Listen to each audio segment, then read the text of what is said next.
Do you want to be a part of the CoCo community? Sure, we all do. So join this free weekly live talk show to find out how easy it is to watch at home and learn about your color computer. At the CoCoNation, more than 9 million men and women have participated in the community without setting foot outside their homes. And now at home in your spare time, you can see what's happening, or even join the discussion. Choose from any one of these segments: panel intros, project updates, acquisitions, CoCo thoughts, featured interviews and events, the Game On Challenge, news, Ron's Garage, CoCo commercials, show coverage, panel goodbyes, or you can join one of our extra shows. You can choose from the Game On Challenge Live or CoCo Tech. Join the CoCoNation right now. Click the link for the free information TJB Chris spoke about. Then decide if you want to watch the CoCoNation Live Show, the world's leading live weekly talk show featuring the Tandy color computer, its siblings, cousins, and red-headed stepchildren. Visit thecoconation.com. There is no obligation and no salesman will visit you. Visit thecoconation.com.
The CoCoNation show is an unscripted, live, and interactive broadcast.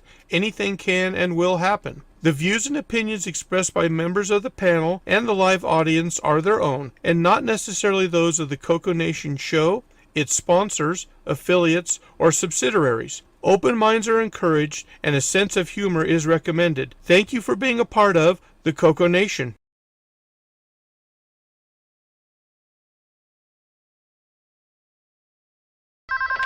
Radio Shack? Okay.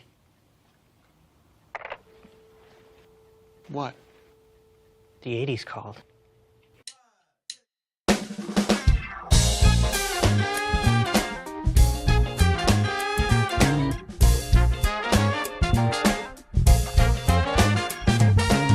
Welcome to the CoCoNation, the world's first live and interactive talk show featuring the Tandy color computer and its hardware cousins.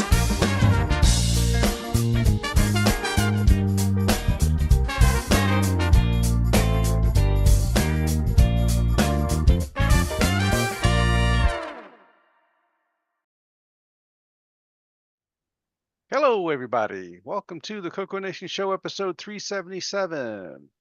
Hopefully the audio is working correctly today because I had to reset it all back up again. Did you get a Thanks, Windows update or something? No. I had to make setting changes for the Zoom test, and it was Okay. giving me some challenges getting it back up and running.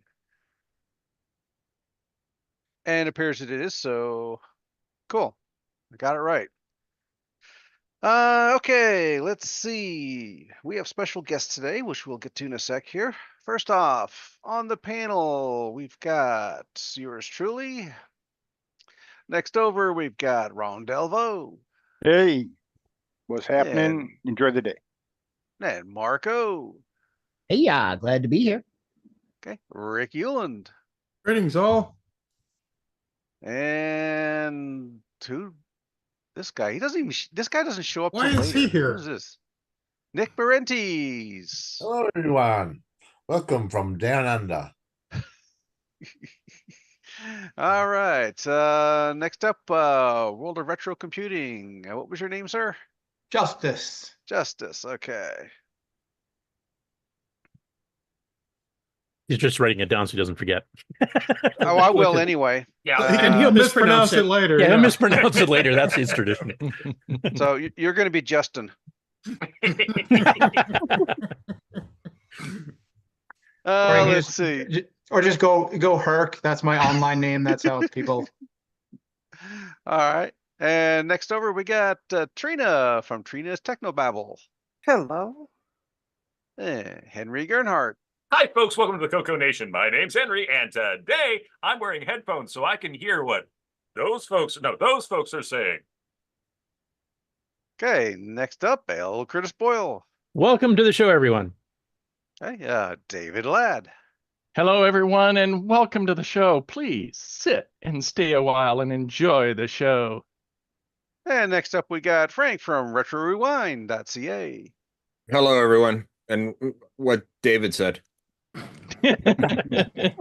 Next over, we got Bob Emery. And he's muted.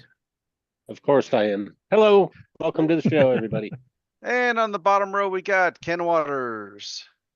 Hello. Wow. Don't be surprised if I suddenly disappear. We have thunderstorms going on and my power keeps flickering.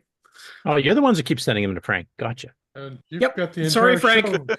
I'm sending these southeast. I'm sending them southeast. Someone needs a UPS. I think we got 40% Canadian content today. Awesome. Mm-hmm. Wow. All right. Let's see. We're taking over.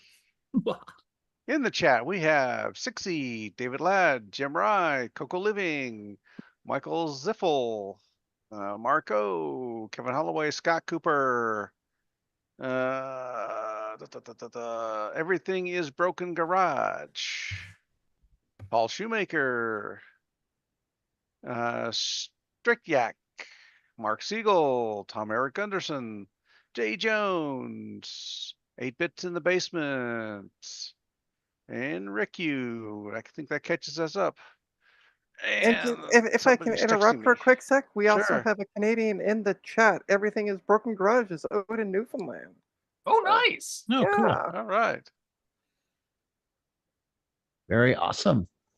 I can't speak about the rest of them, but I do know Ryan. So They're from various places, including France and even sometimes Brazil. Yeah, Tom's in mainland Europe. I'm trying to remember which country. Tom Eric Anderson. He's in Norway. Norway, yeah. And Sixie's in England. Yep. Okay. Next up, our special guest. And I'm told the hot water tank stopped working, so I better go tend to that. Since somebody's in the shower. Okay, so Justice, you have a video to show? Sure, I'll bring that up now.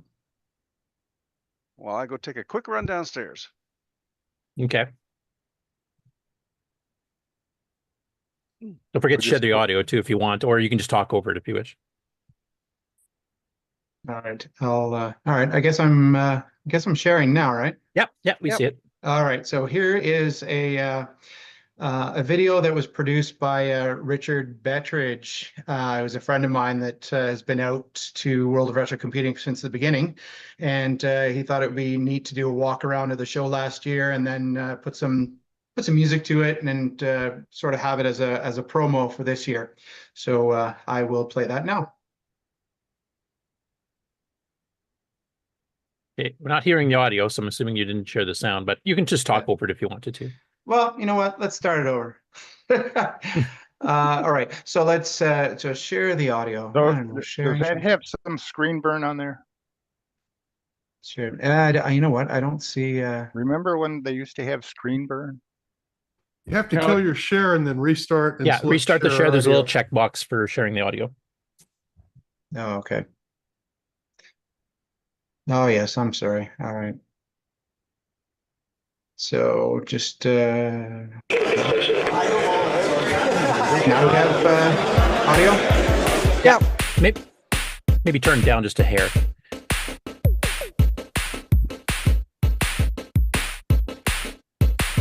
Love the techno music.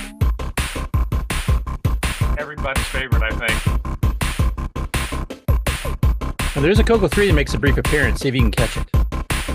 There's a Model 100.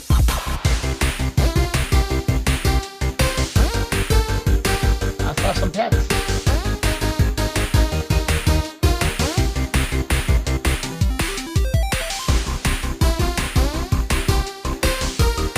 We should have passed out bingo cards.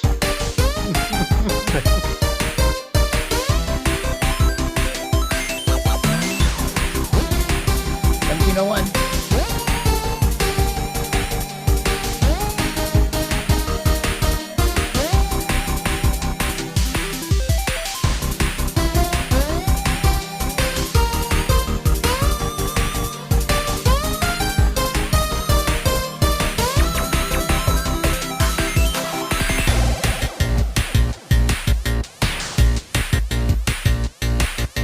Lots of C64s and 128s. Yeah, CoCo just flashed by there too.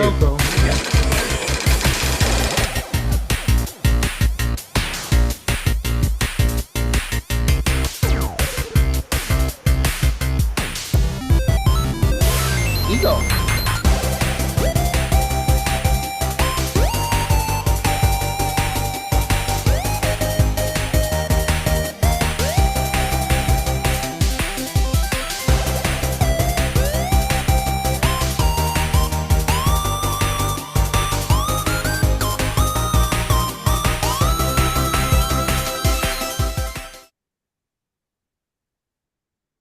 Okay. Okay, so that's a brief little look at what a show looks like from last year. And this year, you guys sound like you're going to be busier than ever. Yeah, we are. I guess my screen sharing is off now, right? Yep. Yeah, we're back to the panel. Oh, okay. All right. So yeah, that was it's kind of funny because the word retro, some people are very sticky on the word. I use it as sort of an encompassing word that just whatever, anything that's old technology, but it's not really the right word for it. And when I named the show, I was thinking, do I change it to World of Vintage Computing or just leave it as retro? I thought, no, I'm going to leave it as retro. Sounds good, and I'm not good choice. With it. So, fantastic word. Yeah. So you do see in there are retro components, which are new products that emulate vintage products, and then there's also the vintage products. So we're open to having new technology helping out old technology. That's sort of our criteria for what goes on at the show. Yeah. So this year, September 14th and 15th. It is in Kitchener, and that's Ontario, Canada. Everybody's welcome, free admission. yeah, that's sort of the time and date and what it's about, really. We've got we actually do have that walk around didn't necessarily show everything. There were plenty of breakout rooms.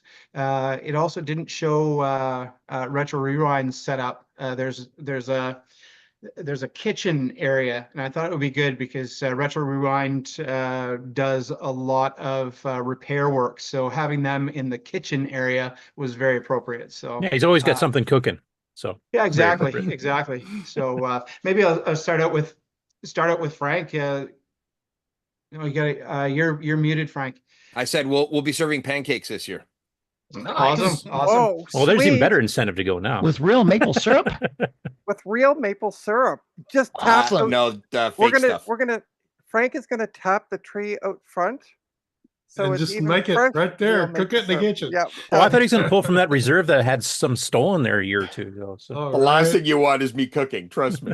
Do you have a keyboard mold? Sorry? You mean for a pancake? Yeah. Oh, you know what? Cool. we actually do have a vendor that has been there the last few years, and he does 3D printing of cookie cutters. So like, real baking cookie cutters, and they're all, retro themed. He also bakes cookies with his daughters. His daughters are in charge of the kitchen. And last year he actually sent the daughters home to get bake more cookies for the next day. Wow. Oh, cool. In fact, this is one of, if you can see this, this is one of the items that he sells as well, is the apple. That's actually a different one. That's going to be art by F. Seeley, and sorry? She is the one who does those coasters.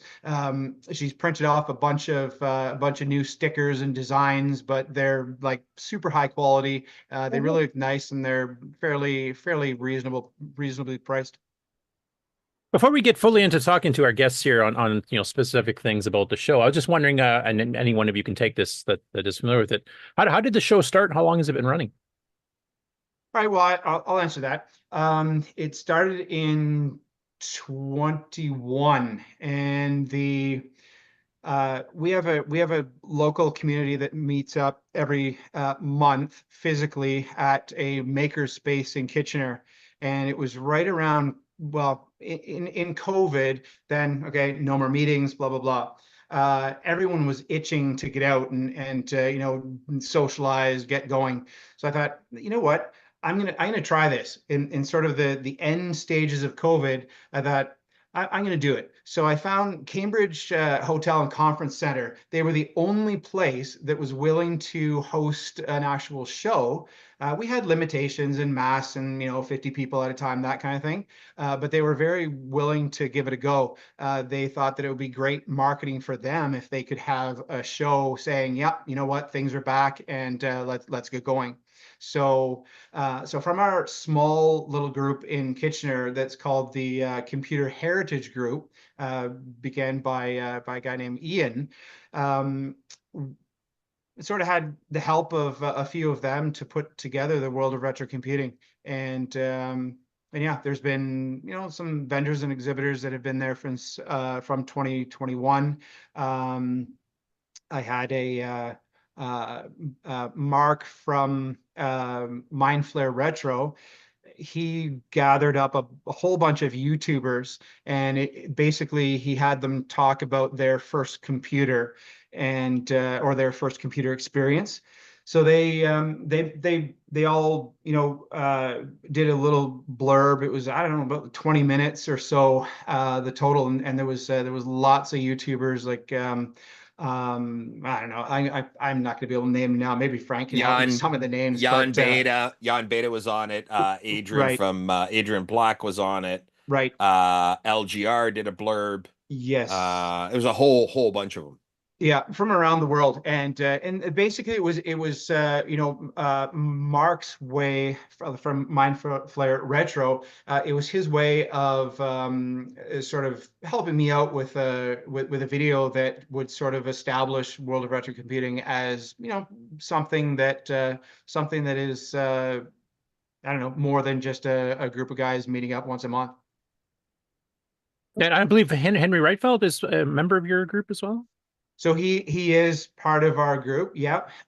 He's going to be out there with his son, and they always have a really cool display. They had, I don't know, Kirk, Henry's son. He'll take apart a Commodore PET, stick a color monitor in it, and then I don't know, run TV programs on it and stuff. It's just this wacky stuff. So if you're a traditional person that doesn't like people messing around with original equipment, don't go to his booth. Okay. Now he's been at almost every CoCo Fest I can remember in recent years, so he's very active, and his son comes there too, so it's always a lot of fun. But I just wanted some people to know that we're gonna have some CoCo representation there. Yep, for sure, and he'll be showing the FujiNet on one of the CoCos. Yeah, he did want us to mention that. Frank, did you get any luck contacting Stacy? Because she's another person that started with a CoCo that's actually going to be doing a CoCo display at the show. Sorry, I thought Trina. Yeah, was I sent her. Yeah, I sent her off a private message on Discord, and she's not online. So I'll text her. I've got her number. I'll text her. You got her number? Okay. Yeah. Okay, so we'll try to get her on too, because she's actually been talking about and asking questions to make her display that she's going to be showing at the show here on Facebook too. So. But at any rate, so that's kind of the history of the show. It's actually fairly recently done. It was kind of a reaction to COVID, kind of like our marathon virtual CoCo Fest we did during COVID too, which is like a 6+ hour show. And we'll try not to go Isn't that long. just a normal show though, really, Curtis? Yeah, pretty well now it is. Yeah. Back then it wasn't though.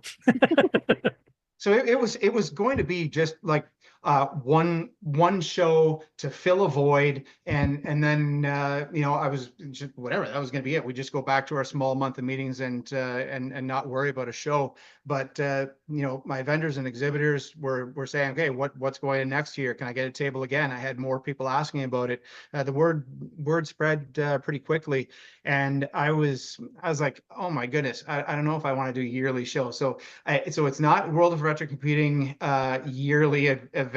It's I'll just put the years there, and if I skip a year, if I don't call it annual, I can skip a year.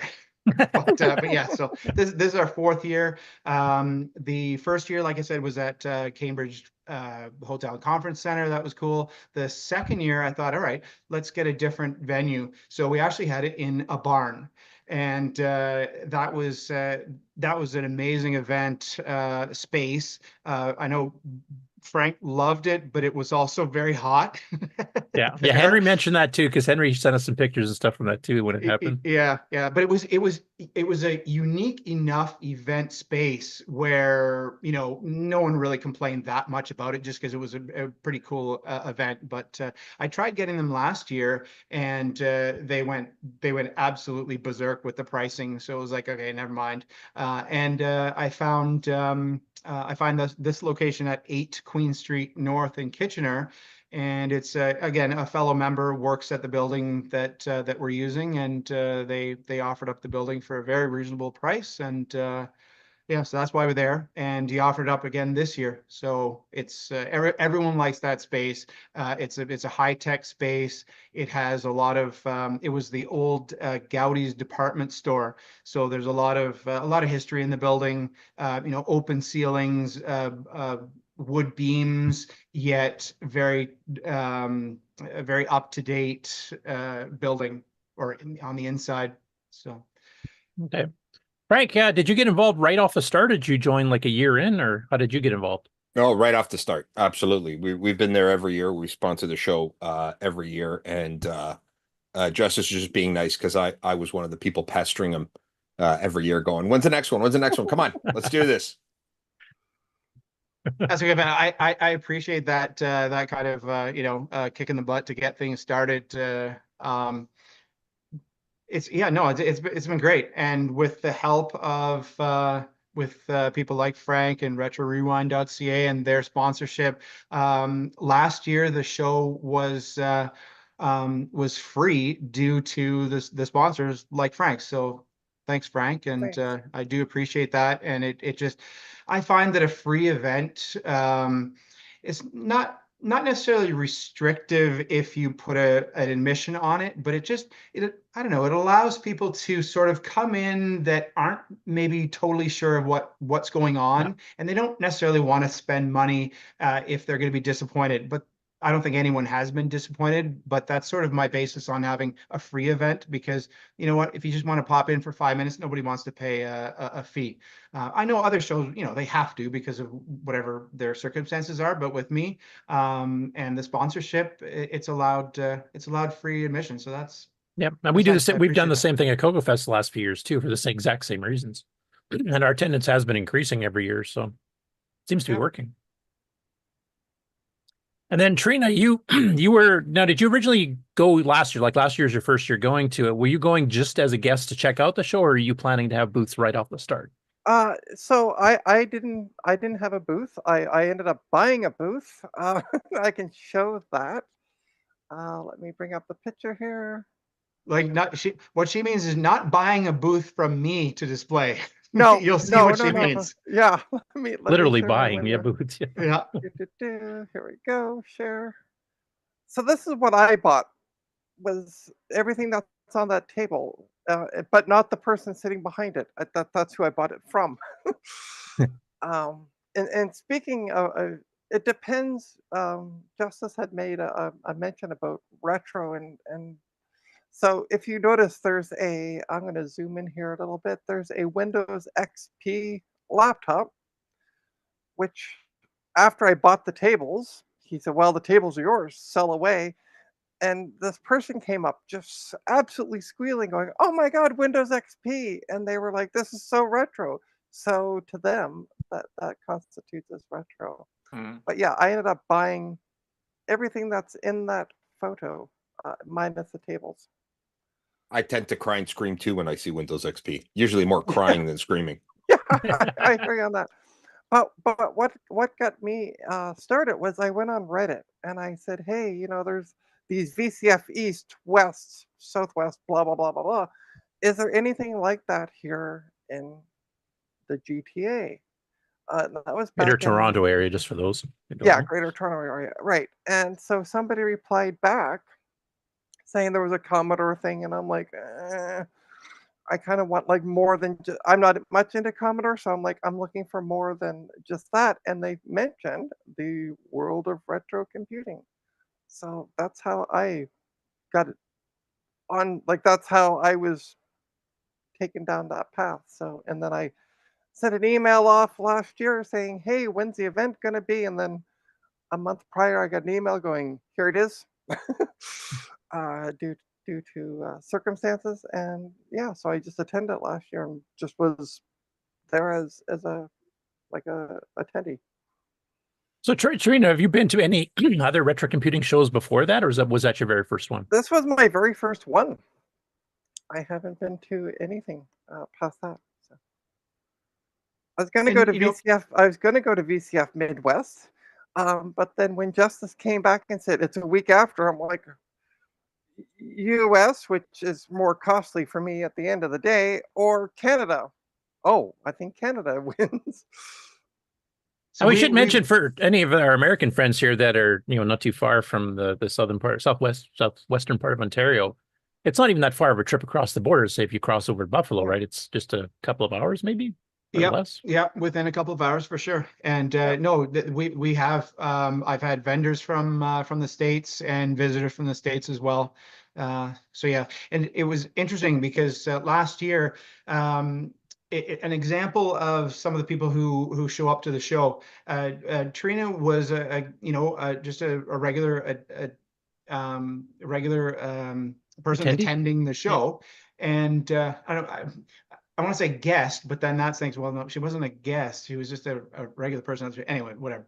So she was just kind of hanging around, and that's the environment that I want there. Is if you want to spend 5 minutes there, or if you want to spend all day. And Trina was an all-dayer.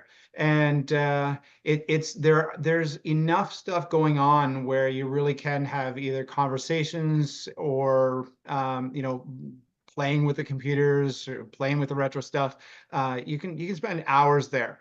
And I know that then Trina was, I think she was the one who approached me about Stacy getting a booth the next day, because Stacy had a trunk full of Commodore stuff, but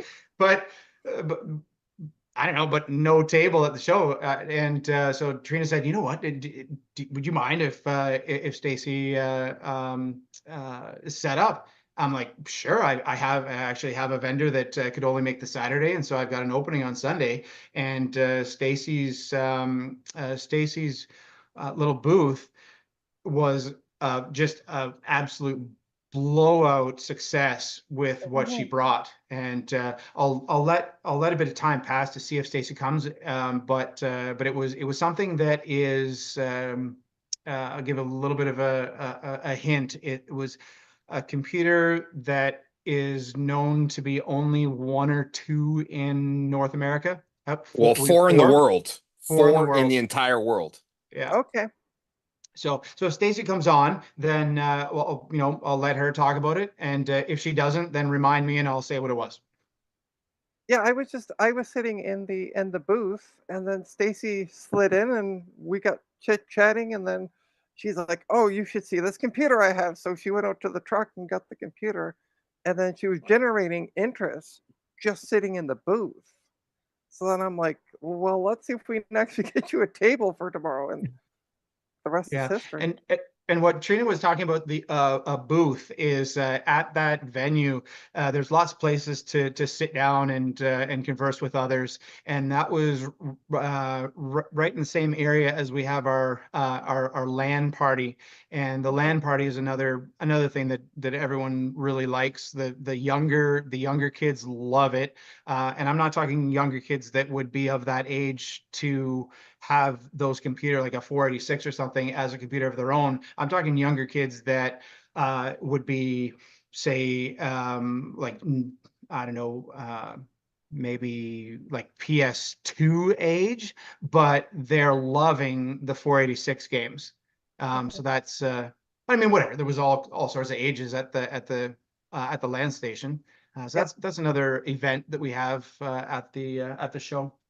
I was going to ask you what other kind of events, because like looking at the video clip there, you had, it looks like there was some sort of presentation going on screen on it. Was somebody was streaming in to do the presentation. So I'm assuming you have seminars and presentations. You have the LAN party thing. Is there any other interactive? I'm assuming a lot of the stuff's interactive too, where people can just wander up and actually use the computer, play the games. It's not, this is just on display, don't touch type thing. Yeah, for sure. That's another thing that I really, really, really wanted to make sure that my show was about, is hands-on. Yes, there are some computers that maybe someone doesn't want to touch, but that's going to be in a different area. As for the tables that are there, no, you come up and there's going to be games on them, or programs, or I know BTM 86, he loves printers, and so people were writing in their names or whatever on his Commodore 64, and then printing out on a daisy wheel printer and taking the paper home. So yeah, it's definitely interactive. Those screens that you saw, that was Richard Bettridge. He's from theoldnet.com. He has a sort of a pirate TV station, and it's really cool. He has tons of TVs, portable TVs, monitors, RF TVs with like rabbit ears, and everything's hooked up to his pirate TV station. So he was actually streaming part of the show on his pirate TV station, and you can go up and say hi into the screen, and there you are. There was also a screen where you saw a Commodore PET that looked like it had video on it. That was actually a new device that allows real-time video to be processed by a Commodore PET. I'm not too sure if he's going to have that specific display up this year, but that was really neat. And again, when I'm talking about retro, yeah, there's old stuff, but that's something that's a device that's brand new, and yeah, we can have video on Commodore Pets now. Yep. Yeah, we have there's one for the Tier City Model 1 as well. Tier Vid it's called, and then there's a couple on the CoCo. Ed Snyder did one, I can't remember what he called it. And then John Linville over a decade ago had a full color when he actually rendered Star Wars and he was playing it at CoCo Fest. So Oh, very cool. yeah. So it's good to hear that you guys have a lot of interactive stuff. I like sometimes you go to some shows and like some of the, especially the rare stuff, which you can kind of understand, but it becomes like a museum almost. You have to, stay 3 feet away, and there's, people making sure you don't start touching these things. Because I mean, if you start talking about stuff like an Apple One where it's worth $250,000, or this thing that Stacy has that Frank is just itching to buy off of her, which I won't mention on until she either comes on or we're nearing the end of the segment. It's understandable. Like we have a deluxe color computer, which is extremely rare. There's only 3 known to still exist. Only one of those even has a version of the ROMs that we're planning on using. And Brian Weiser brought it to the show last year when we actually had a seminar on it and we're demonstrating it with the real live hardware. So, but yeah, he had some stuff kind of sealed in plastic and stuff too, because you kind of get worried when you got one of a kinds. Yeah. But I like the fact there's a lot of interactivity. That's something we share between the two shows. Yeah. And just Trina was talking about the Toronto shows and what other Toronto shows there are. World of Commodore is one in Toronto, run by T-Pug, and T-Pug is I think it might be now the world's longest running Oldest, computer. Yeah. Was it Frank? Sorry, what is it? Oldest. It's the world's oldest computer user group. It's been around since 1976. Right. So I'm like World of Retro Computing. We have Commodores, but World of Commodore, they're Commodore based, and so we're actually T-Pug has a booth this year at our show. Again, nice. the communities are nice that way too, because nobody's taking business away from anyone. I support T-Pug and World of Commodore. I go to their shows with my own stuff to sell. It's really nice that way, to not have people saying, "Oh, well, your show is like mine, so I don't want you doing it." And it's just the whole community like that. And maybe you guys have had this sort of the same experience. Yeah, there's some crossover between VCF Midwest and the CoCo Fest because they're both in Chicago, different times, but. Yeah, we attend each other's shows too. Yeah, exactly. And we should mention T-Pug here's got a new president who happens to be on the panel. Yeah. Where is he? So yeah, Frank got selected first. I'm not quite sure what the right term is. I got selected to run the management committee. That's about it. Period. Full stop. So let's run this management committee. As long as you keep making CoCo SDCs, we're okay with that. Yeah, that'll keep happening.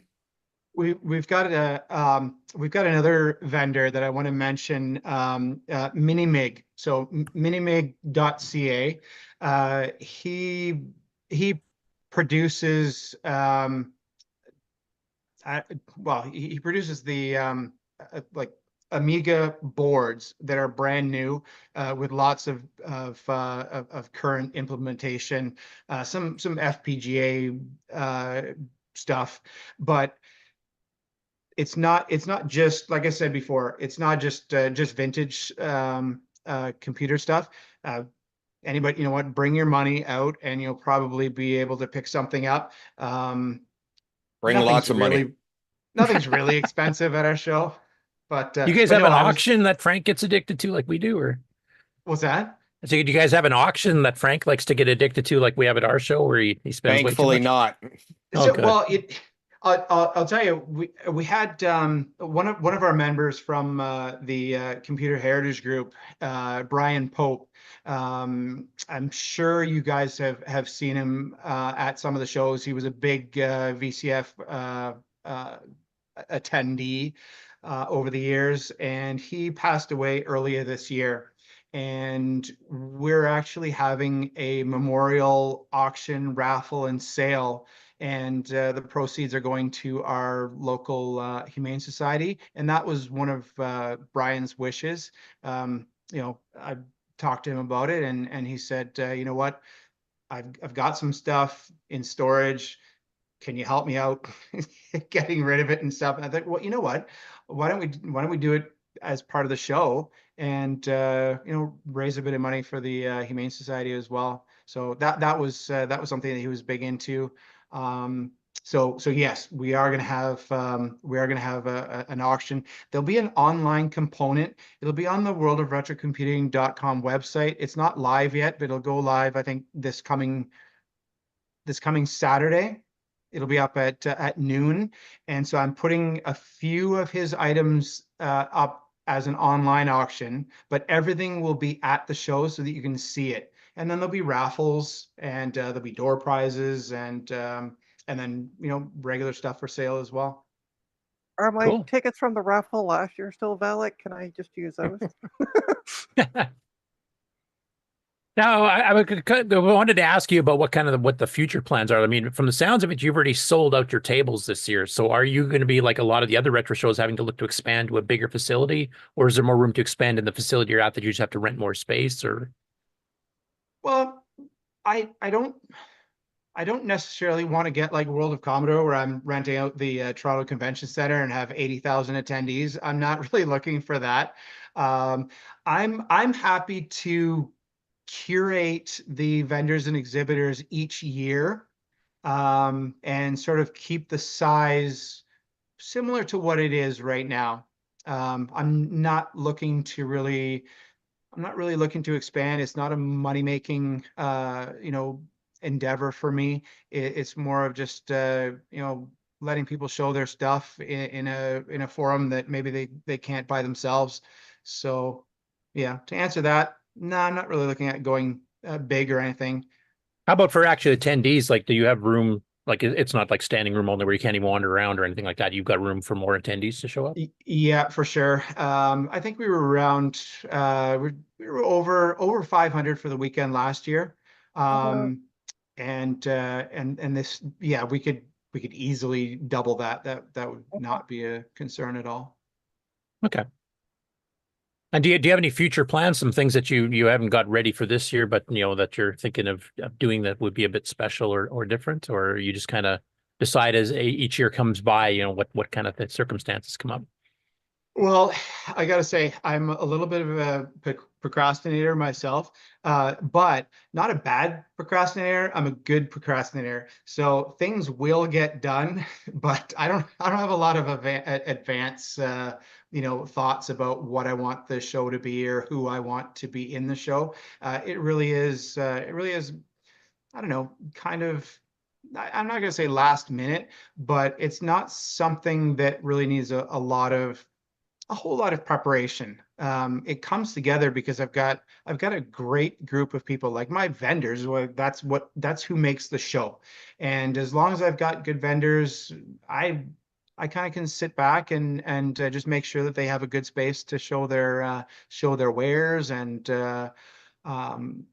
take it from there. So yeah, I don't know. I'm not trying to downplay the show. It's an awesome show. It's just not necessarily something that I want to blow way up. It's VCF has that. That's fine. I'll let them do that.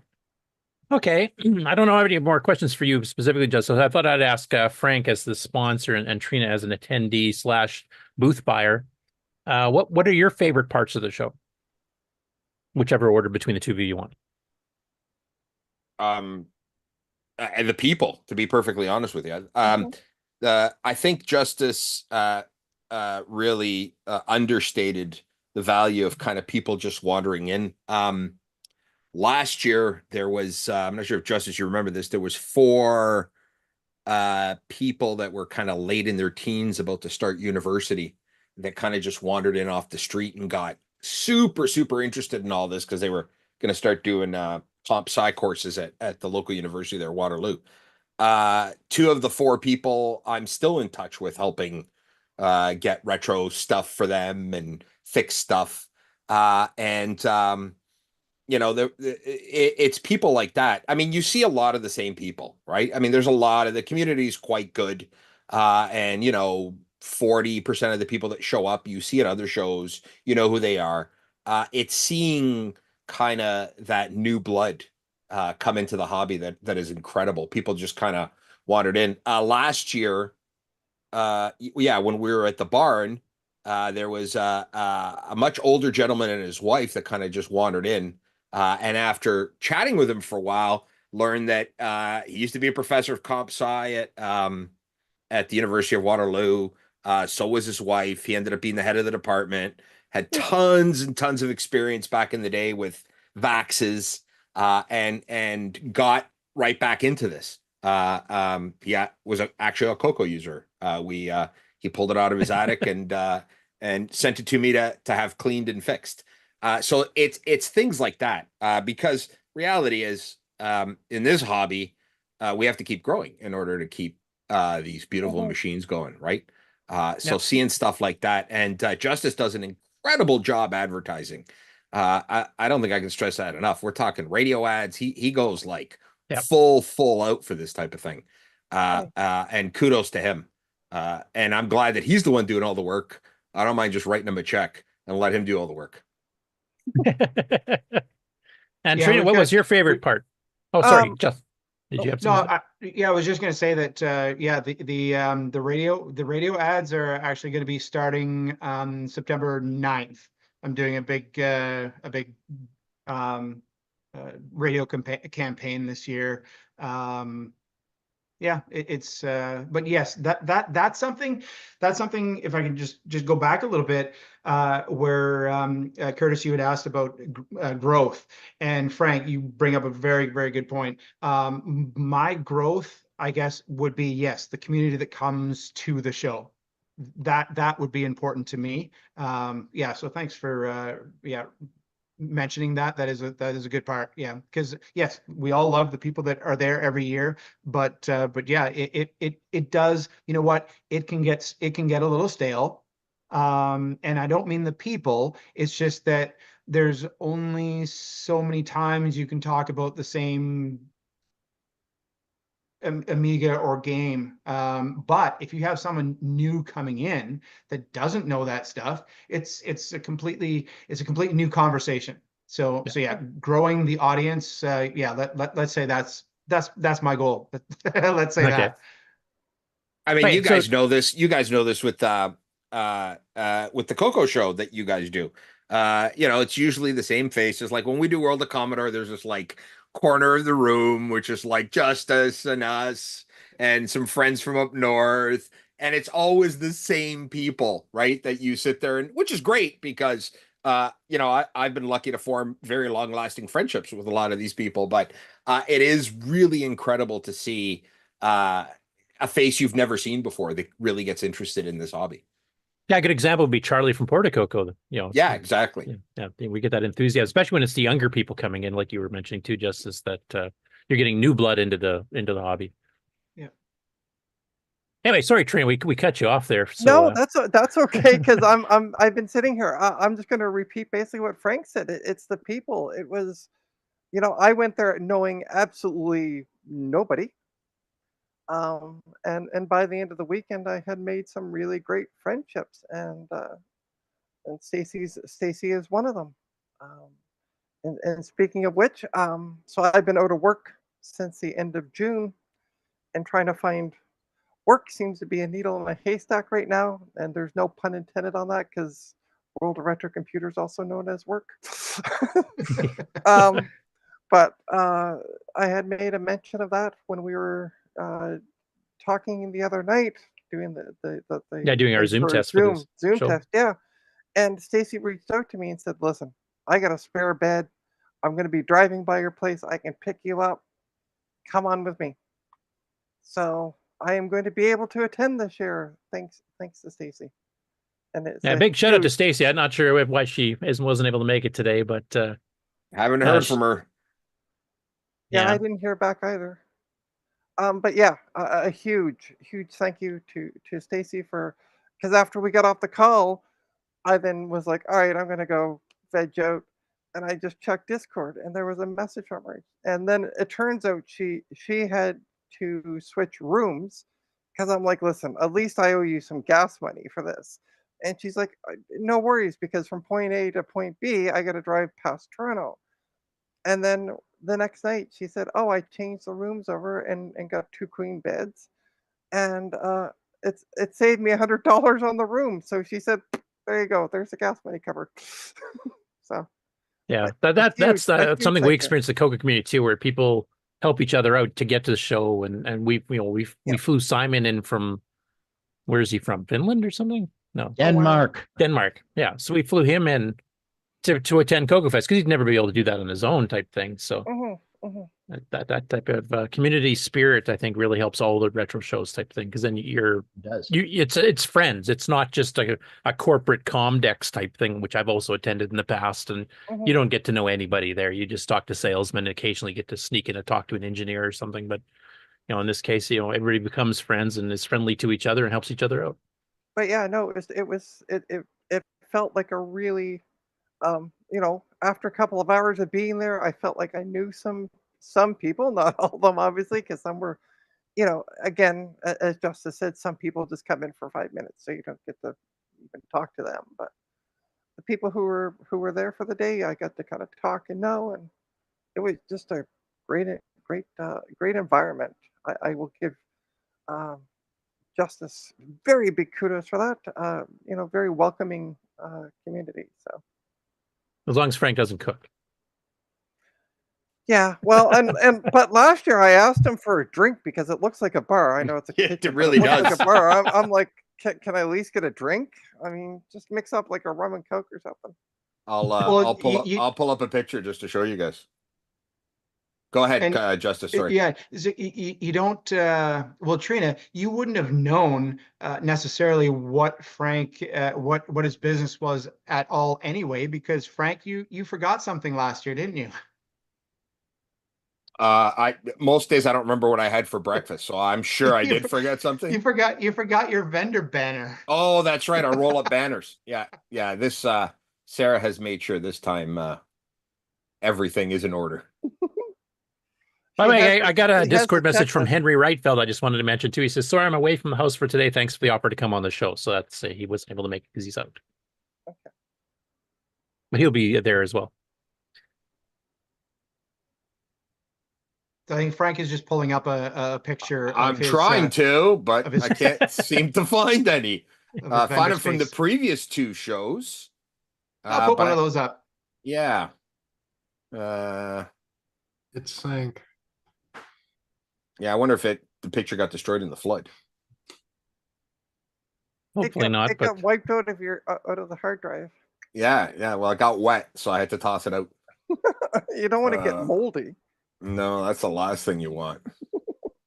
I'm pretty sure that when I die, my kids are gonna look through my photo roll and go, "Wow, my dad was a geek." It's all pictures of like motherboards and chip placements as I'm working on them, so I know which way the wires go back in. Mm-hmm. You can have family albums if you like CoCo's here and Commodore's here. The photos that are on my phone, that's all they are, is computers either that I'm working on or that I'm going to put up for sale. So. All right, I think I've got this. So let's learn how to use modern technology and click the share button. Oh yeah, of course. I don't have permission for Zoom to share anything. So hold on. Oh, it's on the cloud, not local? No, it's just I'm on a Mac. So I'll be right back. You guys talk. I'll be right back. Gotta log out. Okay. Okay. I love modern technology. This is why we do retro, folks, because stuff worked. Hey, I just wanted to ask the rest of the panel here. Did you guys have any questions for Justice or Trina or Frank about the show? Or any interest in attending one in the future? Who's Frank?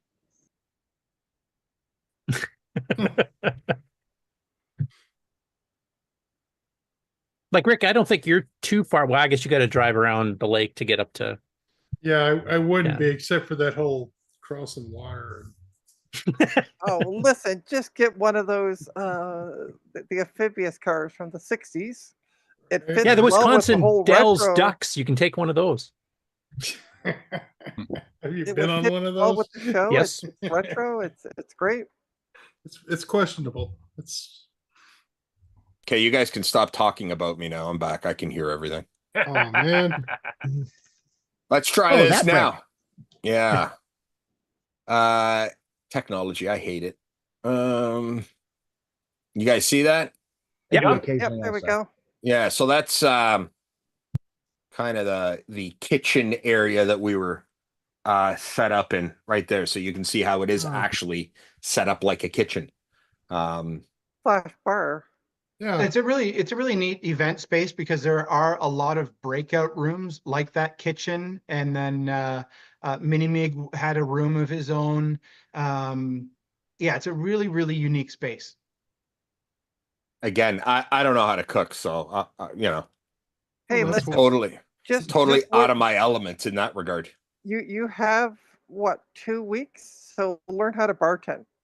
That's all I'm Right. saying. Yeah. You got a nice back bar there. Just put some bottles up and Yeah. you're There you good. go.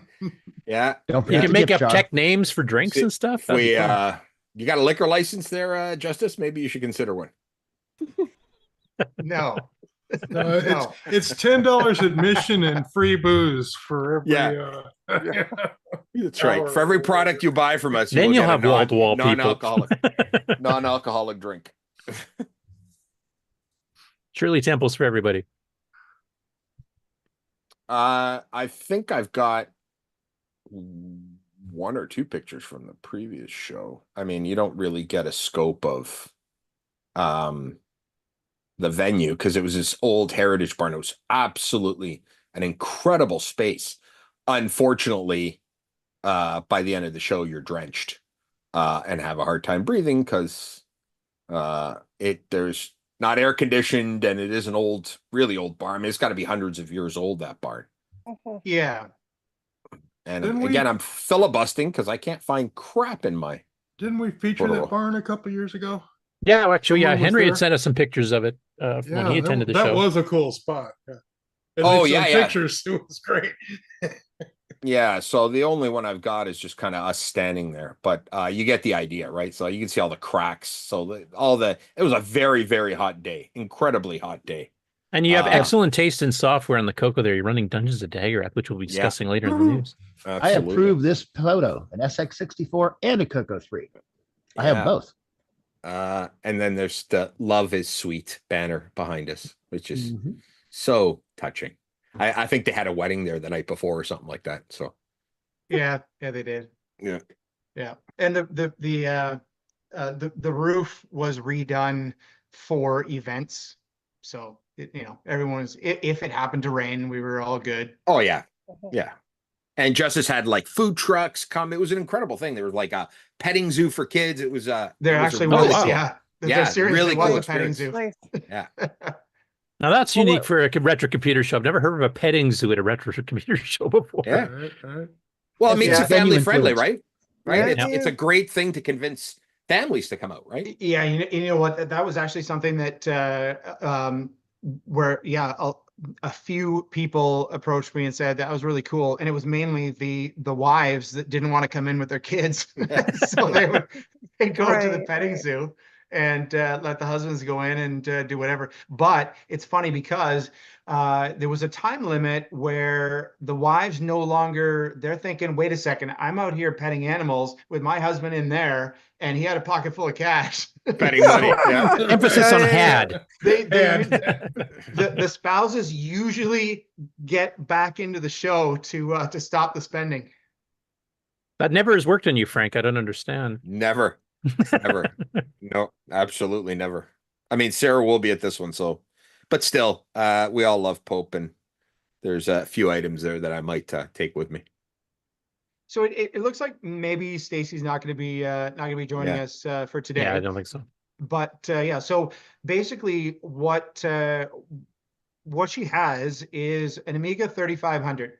And okay, that's the title, and maybe it doesn't mean anything to a lot of people, but it is an Amiga computer that was a prototype, and there are only 4 in the world, like Frank said, and she happens to have one.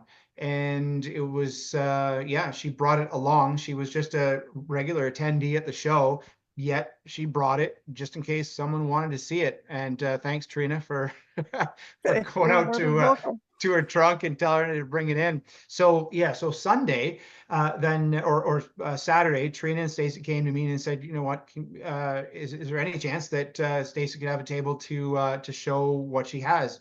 And I got to be honest, I actually didn't know what an Amiga 3500 was, or yeah, 3500 was. But my goodness, the history in that and the history that Stacy has, she actually worked at Commodore, and she told a story about sort of how she was kind of hiding that prototype or not telling anyone that it was under another employee's desk. And so she made sure that it was there, but yeah, didn't tell anyone. And eventually, once Commodore was or that division was done, that prototype fell into her hands, and now it's being displayed at shows like World of Retro Computing. Cool. Frank, maybe you want to mention a little bit more, maybe the rarity or a little bit No, about because it? then I'm going to have more competition when she eventually wants to sell it.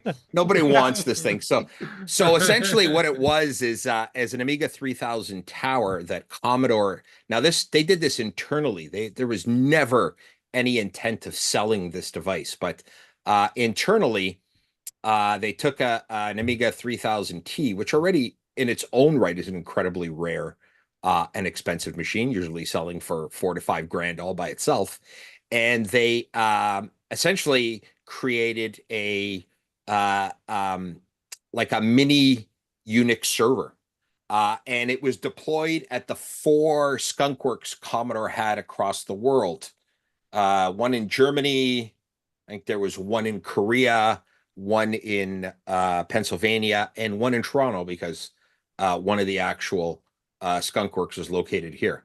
I'm feverishly trying to find the article of the one that sold. So the one in Europe sold in Poland about 1.5 years ago for 85,000 euros. That's what it got. So this is like, it's essentially a one-of-a-kind machine. Now 4 were made. As far as I know, only 2 are still in existence, and that's the one in Europe and the one that Stacy has.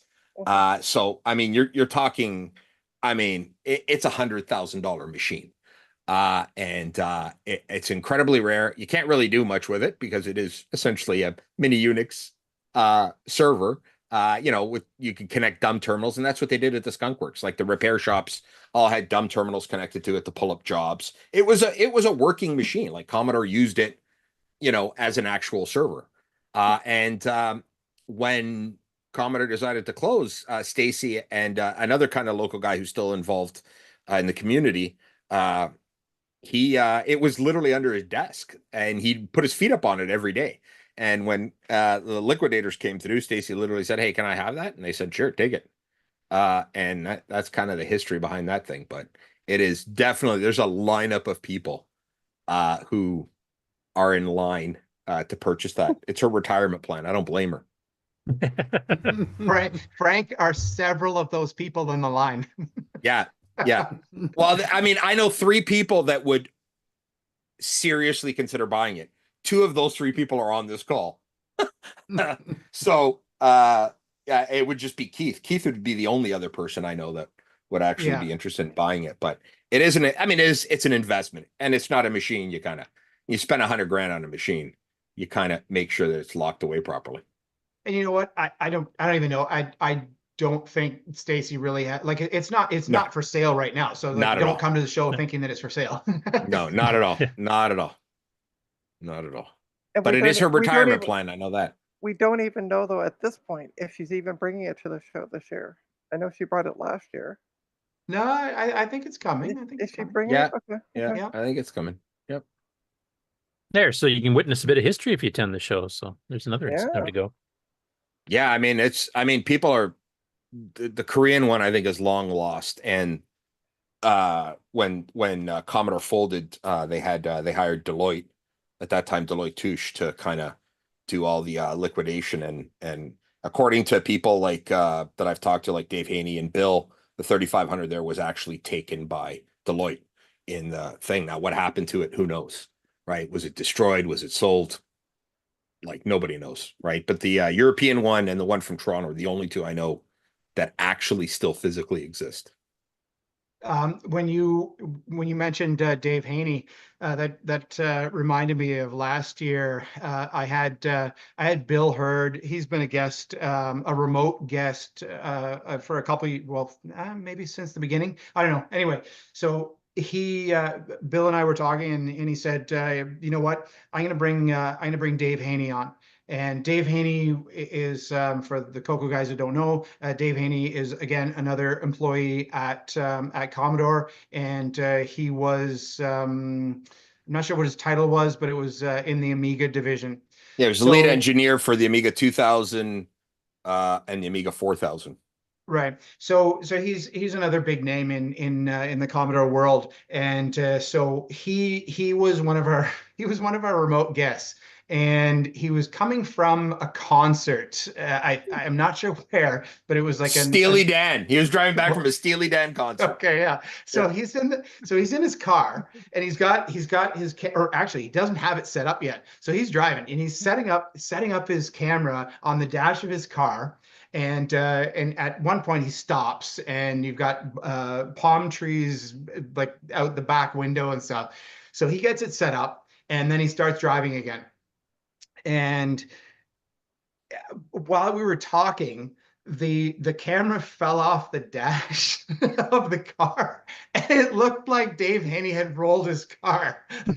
So the camera was like, "Look, is he okay?" Because it's serious. It looked like he had rolled his car. And but yeah, I think Curtis, you had asked about guests and like remote guests. Bill Hurd and Dave Haney have been guests in the past. Jerry. Sorry. Yeah. Jerry Ellsworth. Jerry Ellsworth has been on the show. Yeah. I put a shout out to her again this year. Last year she was going to come on, and she forgot that we were EST, and she's not. So whatever, that was timing. This year I haven't heard back, but I think it's because she's got that tricky manager that doesn't necessarily send her all of her messages anymore.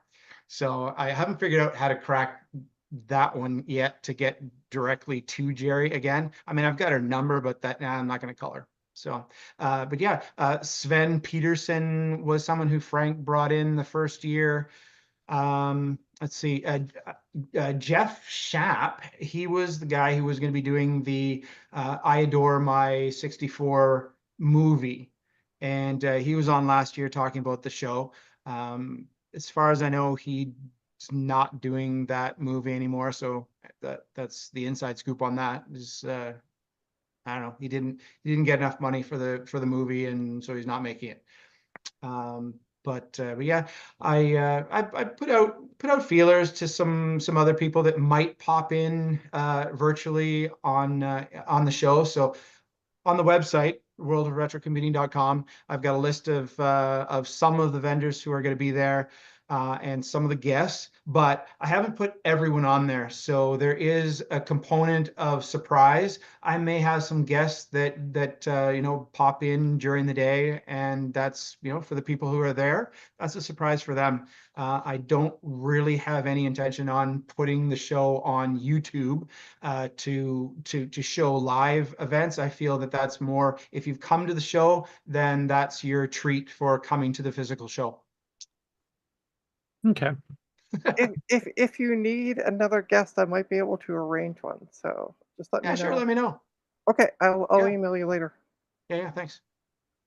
Okay. Any questions from the panel for our guests here before we wrap this part of the show up? Boo. But yeah, this is a show I do plan on attending. I'd like to see more, CoCo representation at it. We got a few people there, Stacy and Henry and a few others, but once I kind of get my semi-retirement going, when I can start, getting out to shows here rather than during my busy season when all the good ones seem to be on, with work, then I will definitely do so. Well, You're going to miss the new revision of. Sorry, go ahead. Go ahead. Oh, I was just gonna tease him and say that he needs to rearrange his busy season for Yeah, I'll tell all the basketball and hockey teams, you got to move your seasons over. I got to attend a retro show. I mean, listen, if you cut the news by half, you could probably travel around the world. Well done. I did get a message from Charlie's dad that he will be unveiling the latest revision of the Port of CoCo at the World of Retro Computing. So awesome. You will be missing that. Thanks for rubbing it in. Okay, well, big thank you to our guests. Sorry Stacy wasn't able to make it. But yeah, if somebody, like, especially for some of our guests or some of our panelists and some of our viewers that are in the States here, but in the northeastern section where they're not too far from Ontario, if you want to do a holiday across the border, just remember, with the American dollar being so strong against Canadian, everything seems really cheap up here. Except gas. And we have better chocolate. That's another reason. I bring chocolate down from Canada for you guys to have. So this is your chance to pick it up in person. And the one thing that we have, ketchup chips. So I'm saying, Lay's ketchup chips. You don't know what you're missing. I still prefer the old Dutch because that's where they started. But yeah. Well, Anyway. I gotta say, thank you very much for having us on the CoCoNation show. I appreciate that a lot. It's been fun chatting. I hope that the CoCoNation didn't get offended about all the Commodore stuff, but don't worry, we have a lot of cross platformers here anyway. So yeah, okay, no, that's good. Yeah. But yeah, thanks very much for having us on the show. Yeah. Okay, and as we mentioned in the pre-show, you guys are invited to stay on if you want, or you can, get on with your lives if you wish. Sorry, Trina, go ahead. Oh, I just gotta say, yeah, thank you so much for the invite. So it's been fun. It's always fun being here. Until the news starts, then it's just relaxing. relaxing, really relaxing. Well, I'm gonna go cure watch, for insomnia. I'm gonna go watch the rest of the show in bed so that I'll be already in the right position. For That's why Nick's doing that exactly. That's why he's not sharing his screen here. Well, for most people, by the time the news starts, it is bedtime. So really, Trina, you're gonna go sleep on us? I'm no comment, David. Sure. I'll give you a hard time the next time I'm on your stream. That's all right. You're more than welcome to any of my streams. So just a quick note that after the third flood in 6 weeks, we're back in production the third time. No, the first two times.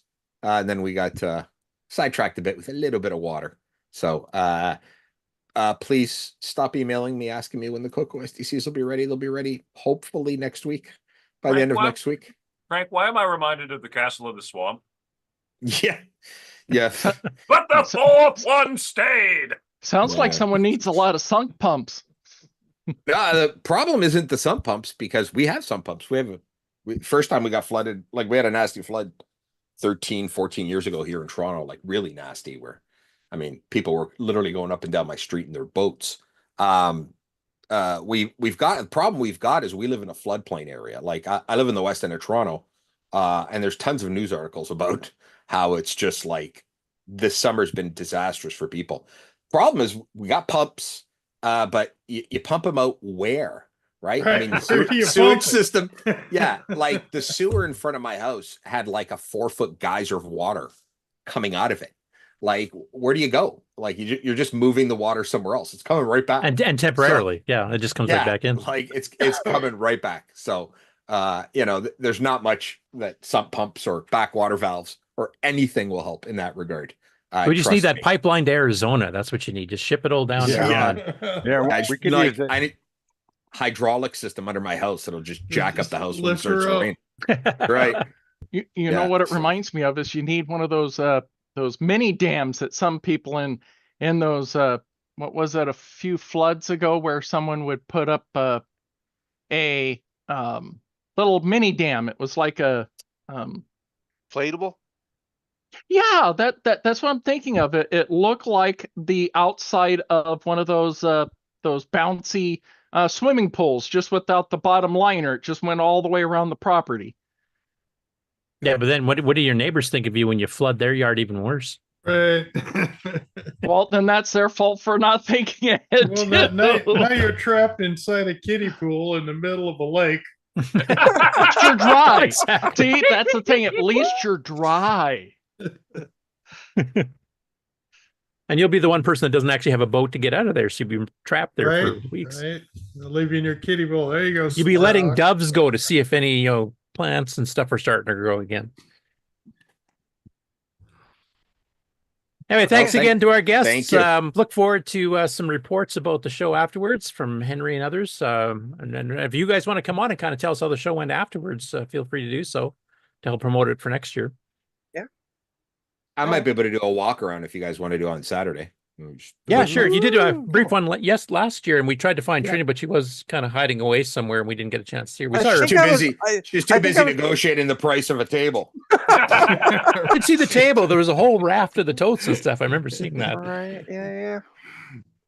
Yeah, and of course she had to bail out on VCF Midwest because I was going to pester her in person. I'm sure she'll go if you sponsor and pay for her trip there, David. Yeah, right. Yeah. I'll gladly go down if somebody does the sponsorship thing. Well, I hate to say it, Curtis, but it's kind of hard for an unemployed person to sponsor someone else. Another unemployed person. Another unemployed person. All right. Well, thanks again. Feel free to hang around. Guys. We're going to probably switch to a commercial break here. So I unfortunately need to go and deal with a whole bunch of other stuff. So thank you very much for having me on. Thanks for having all of us on. And maybe we'll talk offline. Maybe I will at least do a 10 or 15-minute walk around on the Saturday if you guys want. And I might do a quick live stream as well on my channel, which is Trina's Technobabble. So on YouTube? On the YouTube. Yeah. You don't have a Twitch stream or anything like that, do you? No, I don't Twitch. I just YouTube. Yeah, she only twitches when it rains. Yeah. That's what I do. Oh, just wow. Thanks, guys. Okay. Thanks. Later, you guys. Bye.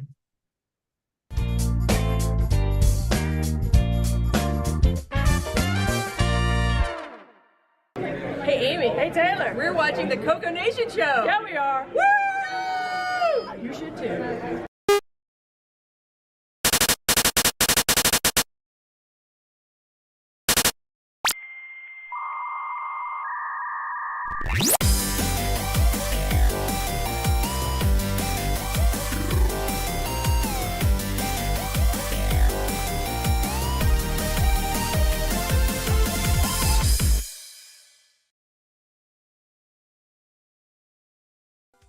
Hello everyone, it's your good buddy, your good pal Amigo, and joined by that dastardly The Brent from ARG Presents. You're watching CoCoNation. I feel like that should have been longer.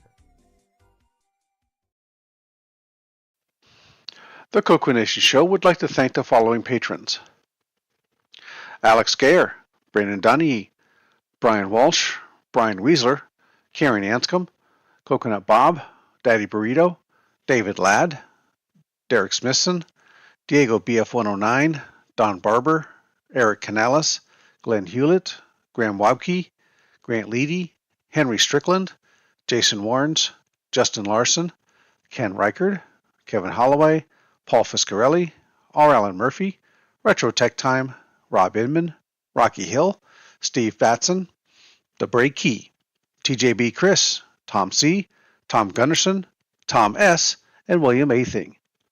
Thank you so much, patrons. If you would like to support the CoCoNation show, please sign up at patreon.thecoconation.com.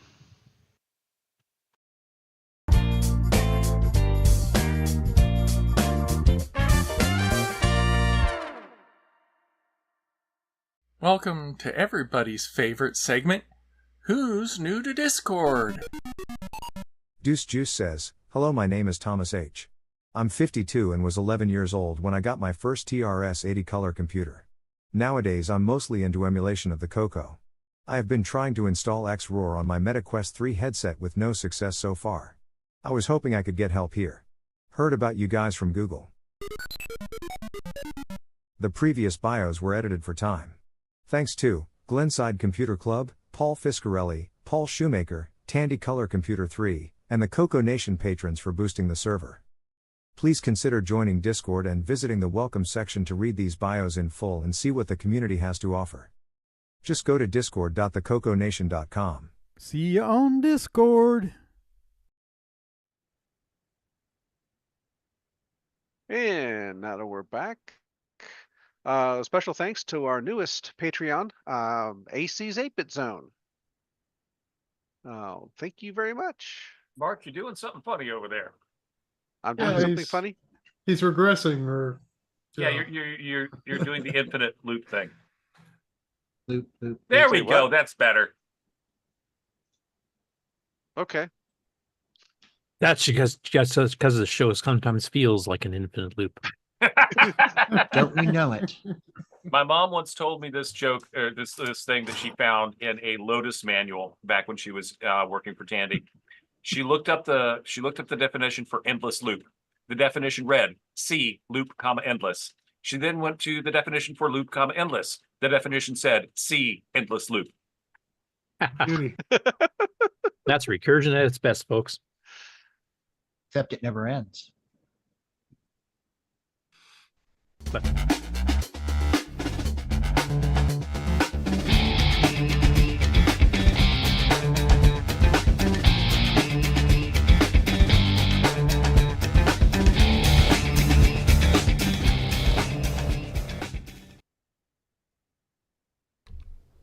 Welcome everybody to the CoCoNation Game On Challenge of the Week results video.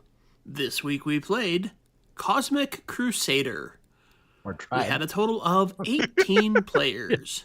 We attempted to play. Mark B with 200, Mark O with 1570. Yay, I beat Mark Then B. we had a 5-way tie between Ed Rhodes, Damon Beals, Henry III, Sloopy Malibu, and David Ladd with 2630, Mike with 2650, Kasiran-san 3660, Buck Owens 3670, Retro Rick 3710, Tasman 3750, Canadian Retro Things 4230, Shenley 4240, Jim Rye 5220, L Curtis Boyle 6790, Kieran 7250, and this week's number one score is Dr. Ted with 32,570. Jeez! Thanks everybody that played. We'll see you again next week. What the heck was that? Wow, and the CoCoNation salutes Dr. Ted. Salute! And how the hell did you do that? Right. You can almost add up. You almost could add up switched. everybody's scores, and he's Yeah, just match his. right. He must have gonna switched say- to the Dragon version. Yeah, I couldn't get the game to stay stable after 2630. Yeah, the disc version had problems. The one that Kieran tried to patch definitely had a major We were issue. kind of discussing that on the show, and we were Yeah. thinking, I wonder if it's PEL versus NTCS. Yeah, and I That's started NTSC. Yeah, and I started trying to run. NTSC. Yeah, I found a Dragon version and loaded it up on XRoar, but I couldn't get far enough to really say that I'd actually duplicated the conditions that tend to cause the error, and that magically fixed it. In the chat, Dr. Ted Crazy Lakes Nelson said, sorry.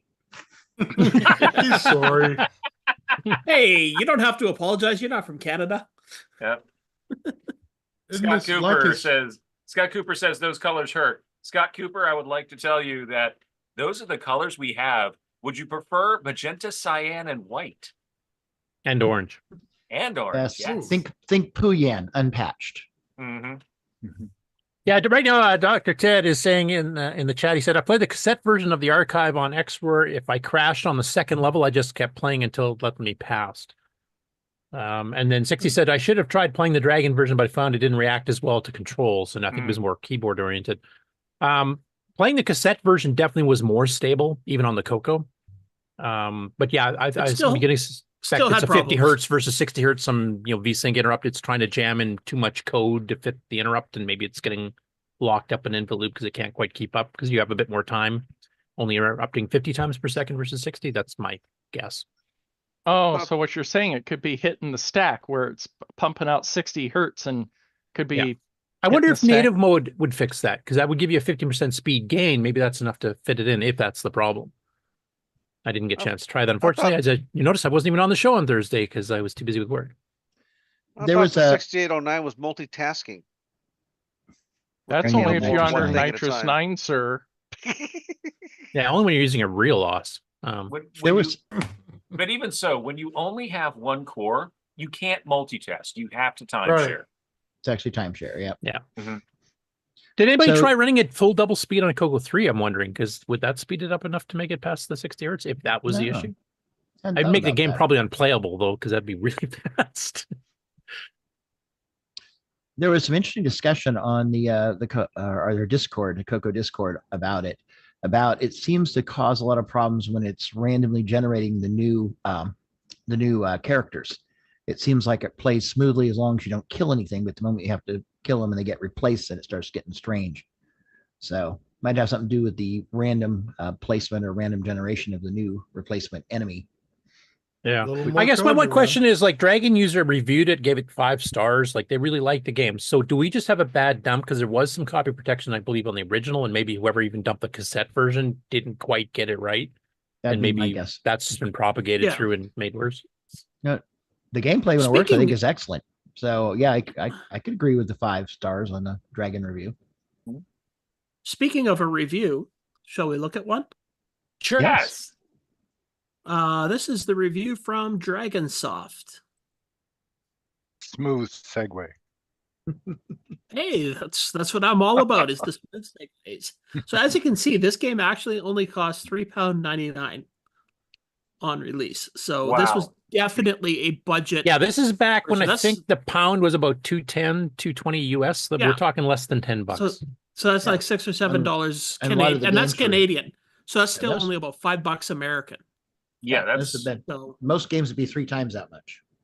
Yeah, I don't even think we had budget games that cheap in Canada or US, did we? We didn't have, but I don't remember seeing budget games that came out on cassette like that. No, the only equivalent we had, I think, was some of our cassette magazines like Chromaset and T&D, where you can get some decent ML games, but that was a whole different thing. So basically, this guy talks about, he actually just kind of goes through talking about the different aliens that he faced in the game as far as he could get.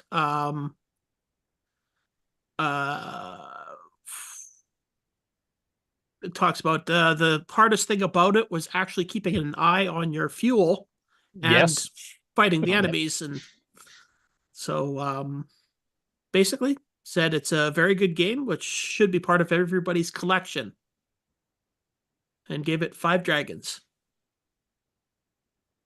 So I agree with the review. And it doesn't sound like he hit any of these issues. So yeah. And as Marco had commented in the Discord that if we could get a proper dump of this, a properly working version, definitely is a game we should maybe revisit. Yeah, absolutely. See what the real score can be. Yeah, I mean, this is actually a really, really good game. Oh yeah. Yeah.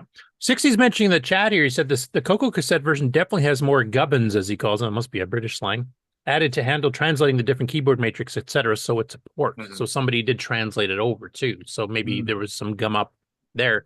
But some people were saying they were still getting issues running the actual Dragon version on a Dragon or Dragon emulator.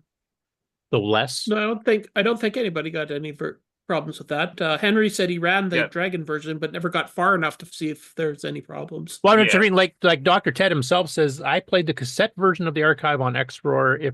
I guess he doesn't say he got the Dragon version. Right, no, the Dragon version. Yeah, he played on XROAR. Yeah, the Dragon version, I had to go to, I can't remember where, but worldofdragon.org? Worldofdragon.org. World of Dragon did not have it. Yeah, it does. I looked it up. I was trying to text you during the show. You have to go a different way to get there. Oh, okay. You have to go the to game the section there, programs. kind of the links got broke. So basically, the game section hasn't been updated in years there. Got it. But if you go to software, then go to the publisher, you'll find there's 2 versions of it there, actually. Yep. See, Henry, you basically you took a left when you should have taken a right. I knew I should have taken that left point at Albuquerque. No, but I managed to find it. I don't remember where I found it, but I managed to find it. But the site looked seedy. Actually, if you want to try it, Henry, and maybe report back in a week or two, just worlddragon.org, just on the left sidebar, look for the thing called software. Yep. Click on that, and then you look for the publisher, which is Blaby, I think, or Blaby, Blaby, whatever it's Or pronounced. anybody that's got And a then there's Dragon two emulator. versions. Publishers, Blaby, Computer Games, and Cosmic Crusader. 2 different versions. So 3 lefts and you have your right. And file publisher game.cas. We should have sent you the Dragon GPS. is Oh, what we it should have requires a login. Okay, there we go. All right, so it's behind the You'll login have to wall. become a member. You don't have a login yet? You'll have to sign away Nope. your firstborn child. No, my firstborn child can sign herself away very much. Thank you very much. Just sign away your first name then. That's Actually, their forums and stuff are interesting too. I've reported Oh, them yeah. on the news many times where they found some really cool stuff. Tim So- Gilbert says, yeah, the archive is big. I know. I tried to copy to my laptop earlier. Well, they've got a complete run of all the magazines and all the newsletters, like Dragon User. Every single issue's up there. Dragon's Teeth, which was a users group version that came out before Dragon User. They got all those, and some of those newsletters were 30, 40 pages with reviews and all kinds of stuff.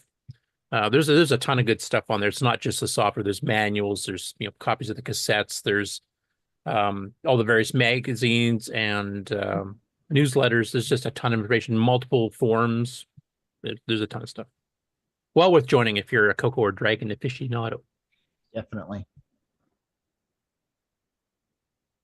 So for those of us that could actually get this game working semi-properly, does anybody have any tips or tricks about playing it? For me, the meteor storm screen, try to stay in the middle. Don't get yourself pushed to the edge, because eventually you'll hit the maximum point and then you get nailed by meteors because you have nowhere to go in time. If you stay in the middle, at least you could pick left or right to dodge rather than you only have one direction to go. I made that mistake the first few times, and then it kind of got better at it. And that's when I finally made it up to the antimatter swarm later on. Always keep your gun sight at the top of the screen, because you don't actually have to sight in anything to shoot it. Your bullets just have to cross them. Probably my buggy copy, but every time I tried to move it up, when I started swinging left and right again, it would always come back down. But I still got a lot of things anyway. Yeah, I didn't have the issue when I was playing it. You would just, like Ken said, you jack it up to the top and your shot will go all the way to the top. But it's not like a range finder thing. Like if you've ever played Intercept 4 by Computer Shack, that one had a range thing where you had to hit it at that range. Like that's where your bullet's going. In this case here, it's the maximum range. And if you hit a ship in the middle in between, it kills it. Whereas Intercept 4, no, I would just sail past or not go far enough or whatever. And so yeah, it's one of the things that was in that review. It said it's a weird mix of 2D and 3D. So if you're at the far left, the things in the exact middle of the screen, you can aim to the top right and you'll hit it because it's on the line between your point on top and where you are. So you're shooting right across the entire screen. In like a diagonal. Yeah, fan or something. Okay, I got you. That makes sense suddenly. yeah, it looks like Dr. Ted is saying in the chat too. He says after the first refuel screen or two, enemies start appearing at it. If you hold the joystick up and start firing or start hitting the fire button early when enemies appear, you can hit the ship first. I didn't Actually, get far enough where enemies will actually appear. Enemies will appear on the first one if you don't shoot the ship right away. I think the time, how quickly it takes enemies to appear, is sped up. But if you just sit there and let the ship sit there for like a couple of beats, then enemies will form around it. Okay. Now I was going to ask, and maybe Dr. Ted can answer this since he gets obviously much further in the game than we did. The reviewer mentioned that there's 34 screens, but I thought somebody had mentioned that it looks like there's only like maybe 8 to 10 unique ones, and then it's more speed ups and stuff like that it starts repeating. Is that true, or is there actually different aliens, further up in? I know it's a rhetorical question from the panel because none of us actually made it that far. Right. Oh yeah, hopefully on he can screen answer in the chat. 37, I remember. Oh well, actually on screen 23, it starts repeating a mix of screen. That's a Ken fever dream, folks. No, it's a good game. The animations are great. Music's really good. Yep, it's got multi-voice music interludes. It's got, the TIE fighters spin in out of the distance and then spin back out. And like the guy put a lot of detail and thought into the game. The controls, I think, are actually a little more complicated than they need to be, especially considering the range thing just shoots all the way and anything you hit in the middle. You didn't really need that at that point. Unless you're supposed to use that more for aiming left or right. Like if I'm on the left side of the screen and I got an alien in the middle or left to the middle, maybe I got to move it to the left and hit him rather than the shot automatically going to the opposite corner. So maybe if you got used to that, maybe that does make a bit of a difference in the game. Well, one thing about it, like Marco was pointing out, like if you're over on the left side of the screen and you put the sight weight right down to the bottom, you're actually shooting straight across the bottom of the screen. So you could hit anything that's down there. I had a lot of luck staying on the right-hand side of the screen. And when that, like on the first screen, when they're looping around from the left and down, just start shooting. It's like, maybe they'll walk right into your fire. It's like, sweet. I mean, sometimes I cleared that first level in about 7 seconds.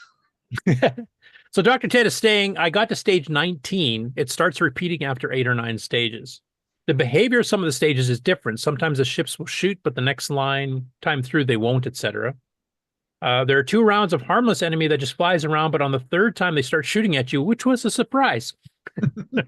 Lulled you into being off guard. Right. I said, it's the game changes up enough. It's really nice. It's like sometimes you do better, sometimes you do worse. So it's like, dang, I wish this would play just straight. Just not play all the through, weirdness. right? Yeah. But very well done. I mean, the fuel thing, that is something you definitely have to monitor. And I didn't fully get that at the beginning. I just died. Why did I die? And because your fuel went down to 0. It's like you get that, brief little time, that little yellow bar area that you can get to do it. And then like the effects, like the explosion effect on the player's ship reminds me kind of like CoCo 1 and 2 or Dragon version of Crystal City with all the expanding explosions going around. Like it's really, really well done. Mm-hmm. That's a game that if it was made for the CoCo and a bit more bug-free than the current CoCo hacked version is, they could have sold that. That would have been an excellent NovaSoft title from Tomix, which was meant to be a cheaper one. Now, according to them, cheap was $20 instead of $25 or $30, rather than like 7 or 8 like this was in the UK. But that's a game I think would have sold quite well. Definitely, since the reviews seem to say it played really well, I think the cost and the value of it was very extreme. Probably why it got its 5 dragon rating. I mean, there's only one thing to really do. That's we got to go out and get ourselves some dragons and play it right on Dragon hardware and play it. So David has an advantage because he already has a dragon. Yes, I do have a dragon. The problem is if this game has the 60 hertz issue, then my dragon wouldn't do me any good either. You got a Tano? Should give it a try. Yeah, it's a Tano. I have a Tano also. And Dr. Ted also says the refuel thing was the biggest killer for me. I kept forgetting to watch it, and you get no warning. That's true. A little audio beep or something to warn you, so you didn't have to constantly try to look up at that one little part of the screen. Which you're busy fighting off like 6 aliens at once. You're not going to be watching your fuel that gauge. You want that audio signal, a red alert or something. Part of the learning curve. Yeah, I guess. Anyways, unfortunately, a very buggy, but really a game with a lot of possibility. Very engaging. And if Henry, if you or somebody else gets a chance to try the Dragon version on the Dragon emulator, 50 hertz, and see if those issues are still there or if they're totally gone, it'd be interesting to hear. Because if that one totally works, then maybe one of us can start disassembling the code and kind of figure out which way we can fix it. What's causing the problem? Is it an overflowed interrupt or what's going on? You know, the nice thing about the CAS files is with XROR is the way Kieran's got it set up. CAS files load really fast. So, if I'm loading a cassette file, I want to have time to go make a cup of coffee and just like the old days. Yeah, just like the old days. Oh, so you want me to have you play Marble Maze then, where it takes you 15 minutes to load the game? Well, that was an odd thing. This is going a little bit off topic here, but there were some commercial games sold where they had that data break between every packet rather than one continuous stream. And it literally took twice as long to load. Like, why would you save it that way? And then I found out Ed Tasm, the cartridge version, actually had a bit of a problem where it would create those. And most people, if they knew what was going on, would reload it the slow way, then resave it as one big block and kind of like have the loading time. But some of the people didn't know that, I guess. Or even it would be interesting to see if you could do the high-speed poke and double the save and load speed, or well, you can use your fast IO that you did a video on here where you were cranking it up with digital files and stuff to even on a real CoCo running at like 6,000 baud to load it or something. Well, on the CoCo 3, that wasn't a problem. You could double speed right off the bat, and then if you change the waveform, you could even double it again. So it was getting 4 times the save and load. So yeah. So Mark, it's time to put up the rabbit hole sign. Okay, rabbit hole sign. Raise the rabbit hole. I wish I hadn't lost my old tape recorder because it recorded at 1 7/8 and 3 1/4. So you could have technically, tried the speed poke and run the tape at double speed. And there, how's that? Oh, 60 says you still got that option for the regular load speed on XROR. -no-tape -fast. Remember to also type audio on before you upload them. So you can hear it screeching. Actually, there's a video in the game section. We'll be able to hear that. Sweet. Okay, well, I don't know. Does anybody else have anything to say about Cosmic Crusader? Is there any more tips on playing the game other than don't get too frustrated? It's not working for anybody. Yeah. No, I'm just happy we're done with it. No, we need to revisit this. Yeah, the actual game was getting it working. The next one will be playing the game that's inside the getting it working. So the whole idea of this experiment was I picked a broken game so that we could just spend 2 weeks trying to get it running. That happened before too, wasn't it? The grabber or something wouldn't run on a 6 or a 9; it would crash. There's some like game we had to figure out a patch, and there was some. Photon was another one too that had a really weird. And where the joysticks were backwards or something. Well, that and not just the emulators, but I guess those that are using the newer Western design, the W6521s, right? Is that correct?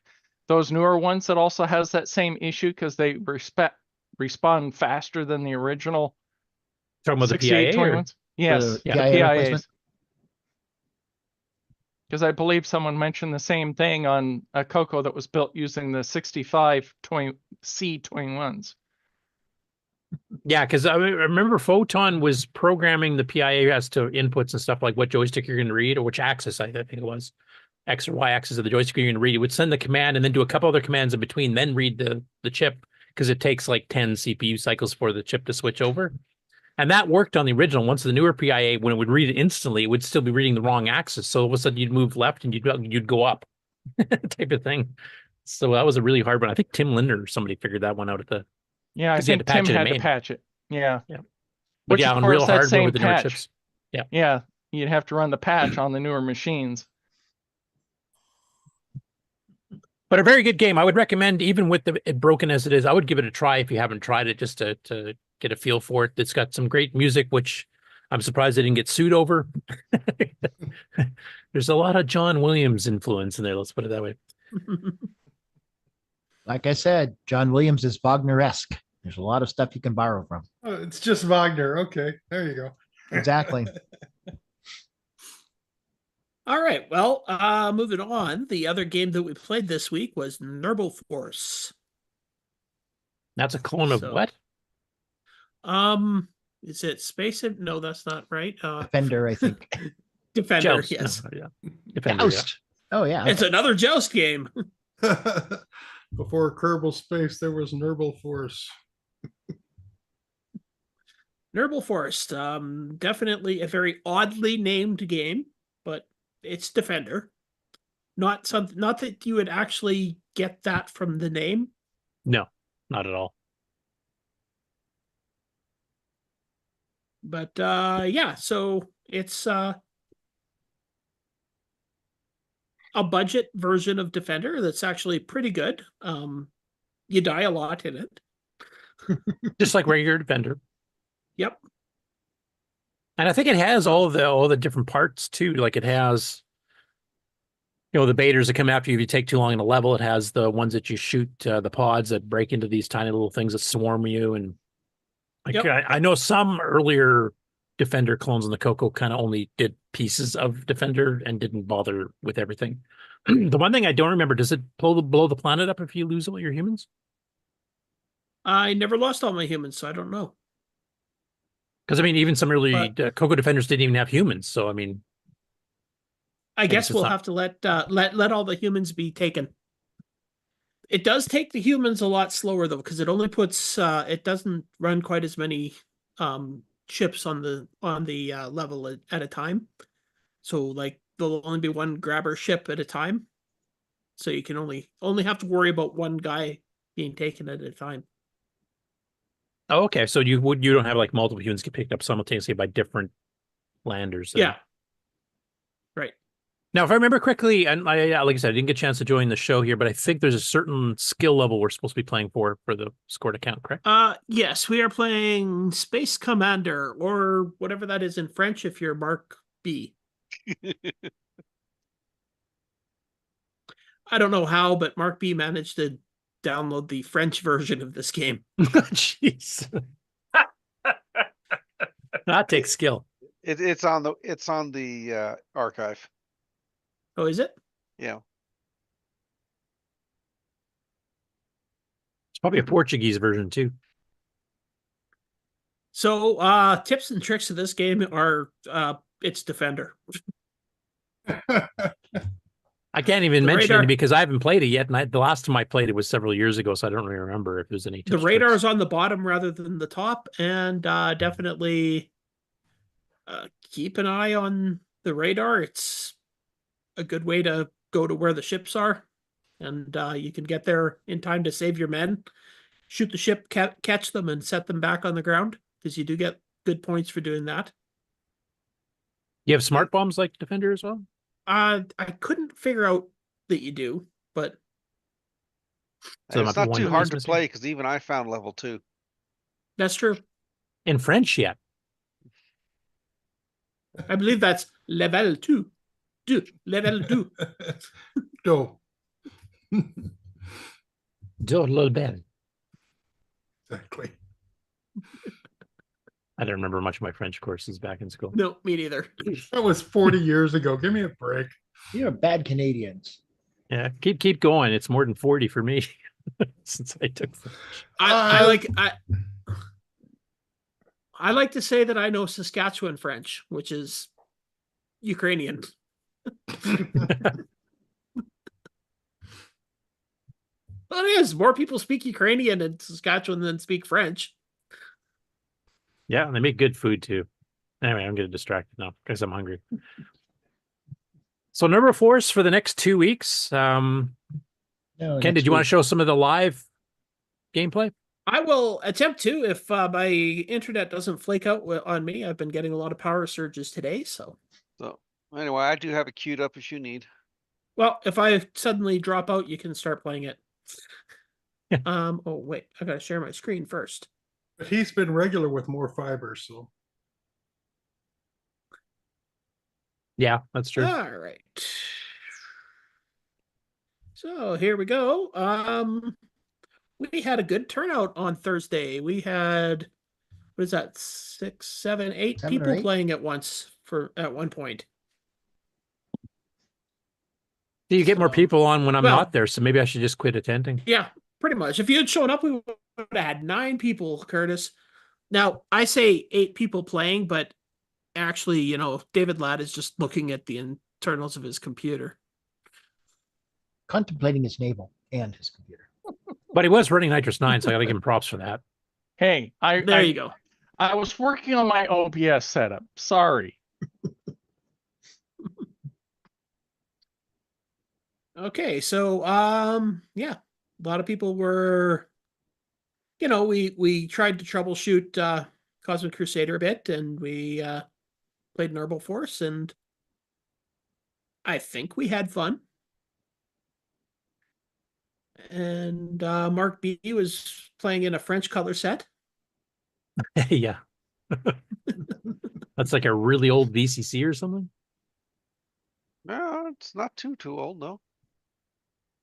Because that's running like a version 143 color set or something. Okay, so with Nerble Force, actually, though, one thing we did find, and I did have to explain this on the show, if you're playing on an emulator and you have both joysticks set to one joystick, when you push the fire button to start, it starts a 2-player game. So you should only have one joystick enabled? That's yeah, you evil. should only have one joystick enabled, and then it will only play a 1-player game. And there's 2 scores at the bottom. There's left and right scores, and that's just your joysticks. And they don't have a player 1 and player 2. They have a left and a right. Okay, and then the middle one's a high score, I presume? Yeah. So what's the little thing between the left score and the high score? Number of That's men. the current high score. That's how many ships you have. Okay. So it's left score, ships, high score, and right score. So the 2 digits there is like the left player's number of ships left and the right player's number of ships? I think it's the current player. It's the current player, I would guess. Okay. I haven't played this so long, I don't remember any of that stuff. So my apologies if it's sounding like I'm an I don't know. idiot. There's only one of me, so I played a 2-player game off the start, and I was kind of like weird. Which is actually my score? There's 3 scores on the bottom. Which one is mine? Right. Then I figured out what was going on. So.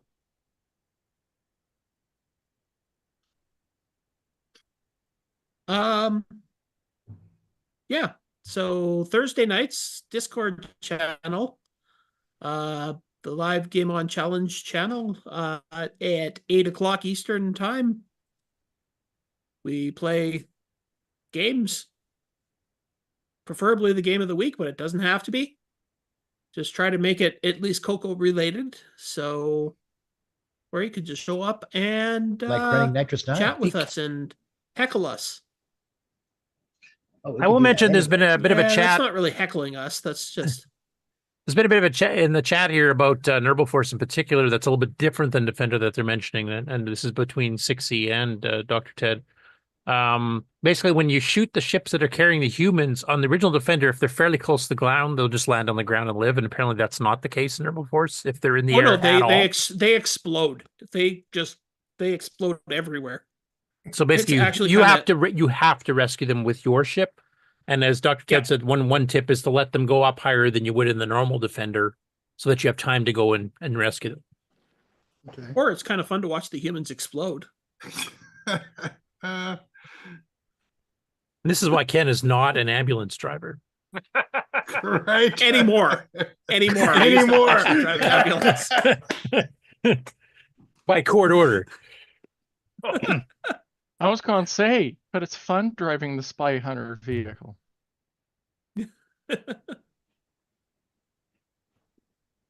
Yeah. I don't know what else to say about that. So Nerble Force is joystick and 16K, I think, maybe 32K disc. Can't remember, something like that. But a CoCo 1 and 2. I can't think of it off the top of my head, but yeah, or 3. Yeah, it works on all of them. Oh, I guess a tip on it. For the one where the ship explodes into multiple. When you shoot it, it becomes like 4 different little. Yeah, pod ships. and the swarmers. Yeah. Don't be too close to it when you shoot it, because otherwise they will form right on top of you and blow you up Instantaneously. They form on top of you instantaneously. Yeah. That's pretty well like the original Defender in the arcade. I learned the best thing to do is to get kind of close to them, shoot them, and then just immediately reverse course and get away from them and let the ships form.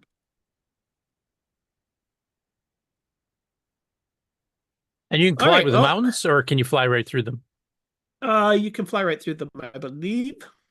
Yeah, you can fly right through them. Yeah, because you have to be able to get close enough to the ground to drop the people off.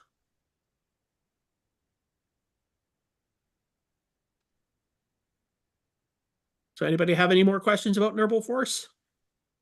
Not until I get a chance to play it again. All right, well, shall we see what the new game is going to be this week? And how broken is this one? Oh, it's broken.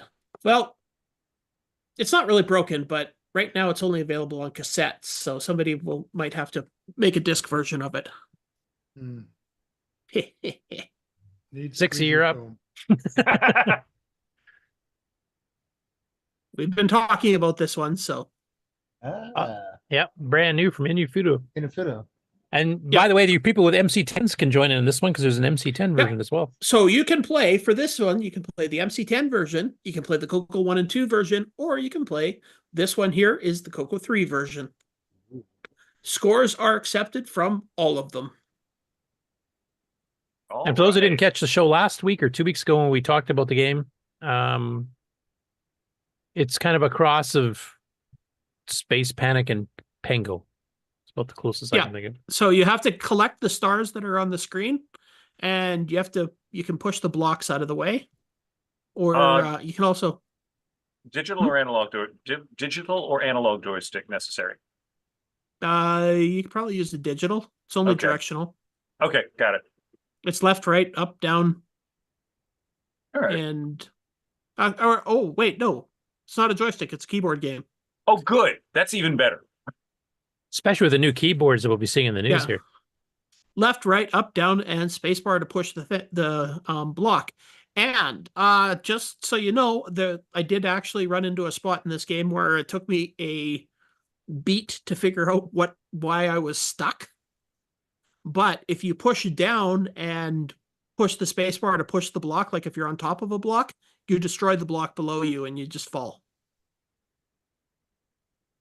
So there may be a position where you drop a block down into somewhere and you get on top of it and then you're stuck. Mm-hmm. So you have to push down and hit the space bar. But enough yammering there. How about I show you what the name of the game is?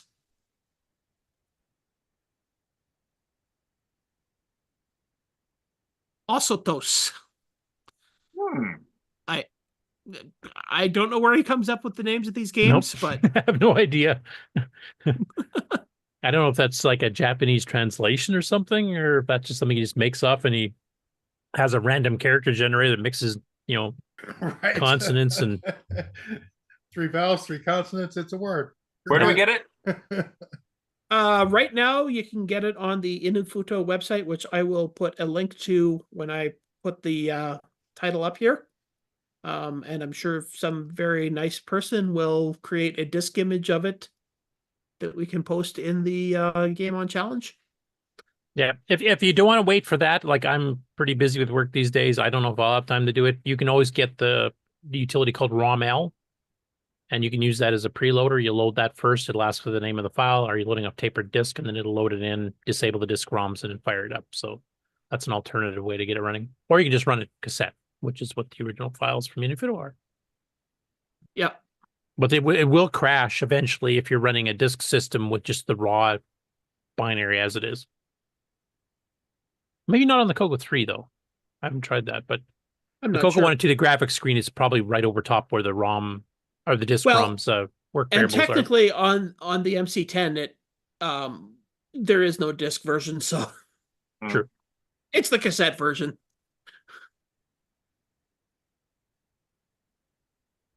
Sixty says, there won't be a Dragon version, will there? Do you remember, did inufuto make Dragon specific versions?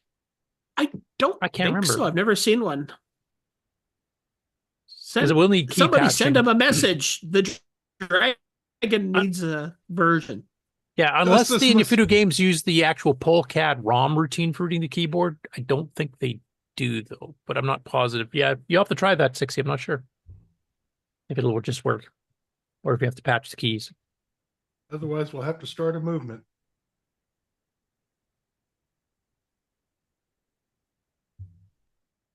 That's cool. That's a brand new game. Just got released. I think it's out on about 50, 60 platforms so far. It'll soon be up to its regular 90 to 100 or whatever the current was. So maybe Dr. Ted will only be able to double the next highest score. Ooh, moderation. Nice. I think so. If you have other Tandys too, like a Model 1 or a Model 100, expect versions of those for those machines to come out I think- fairly soon too. I think the Model 100 version's out already. Oh, okay. I haven't checked since the MC10 and CoCo. I think it actually came out before the MC10. Well, the MC2 was ahead of the CoCo this time by 3 or 4 days. I did notice. Yeah, it was. Yeah. Anyways, pick and choose any version you want to play. So. Yep, it'll be 16K or the 2016K expansion, MC10 or higher. You can have one of the newer Darren Atkinson designed upgrade boards, either the SDX32 or the MCX 128 should work with it as well. Or the Tandy original 16K RAM expansion module. On the CoCo 1 and 2, it should require, I think, 32K. I think it's a little bit over 16. And CoCo 3 will run on a standard 128K CoCo 3 or higher. Yeah, entry 46, TRS-80 CoCo 32K. Okay. Entry 47. MC10 plus CoCo 3. 16K. Yeah, so you need at least the 16K pack for the MC10. That's entry 38. And for you Commodore people, entry 48 is the 64 version. Entry 50 is the VIC-20 version. It is. Or the And for 1000. Sloopy, the Atari 800 is 52. There's lots of versions. If you have any sort of retro machine, you probably got a good shot at playing it. It's nice that he's actually numbered them now. He didn't used to have the number of the entry beside it before. So cool. Anyway, that's all I have to say about that. So a brand new game just released on a bazillion platforms. Actually, because this one's cross-platform all over the place, is this one you would allow people to try other versions? Dogs feel free and to bring cats. other versions. I mean, obviously, we want to be recommend on- the CoCo and MC10 and etc. But the scores submitted have to be on the CoCo and stuff. But We can come back Thursday night, right? I'll probably play the. Oh, I'm not going to be here Thursday. Darn. yeah, you're heading Next up to VCF, aren't you? Be driving. Do anything we want. I'll be on the Thursday night. road. Just put cruise control on and play it on your laptop. There you go. That's what cruise control's for, isn't it? Yep. Oh, it's an Apple II version. Yeah, he's doing Apple II versions and Oh, and it comes on disc. ColecoVision versions, all kinds of stuff in there. yeah, I quite enjoy the ColecoVision versions. So if you have a Tesla, you just put it on autopilot and you can play. Of course. Yep. Yep. Just plug your CoCo right into the Tesla main screen. Right. The emulator running the dash screen and play one of the driving games on the CoCo and see if the Tesla actually accidentally mistakes the road of the game you're playing for the road that you're driving on. Yeah. Cool. That's a good choice. As you may have noticed, I don't have it on my site yet. Nope. And at the rate work's going, probably won't be for a bit. Oh no, I expect it to be like in the next day or two. Yeah, you can expect all you want.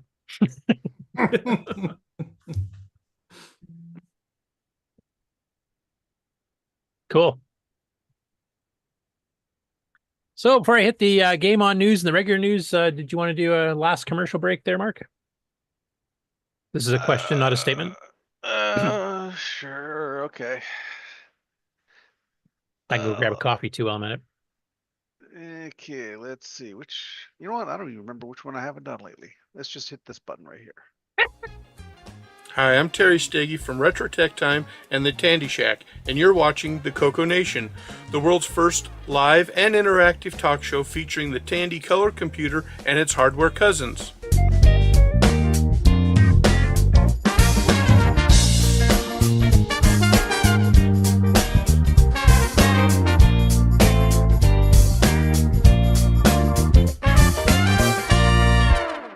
From the makers of the Switcheroo.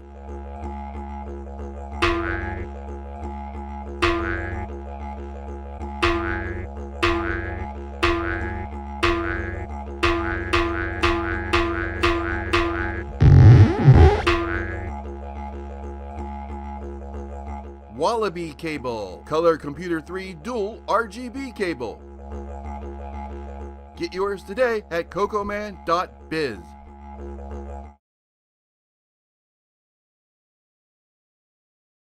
A whole new approach.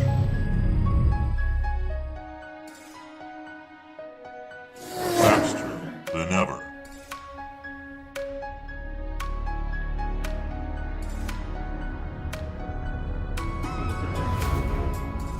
A window to a world of possibilities. Clear your expectations.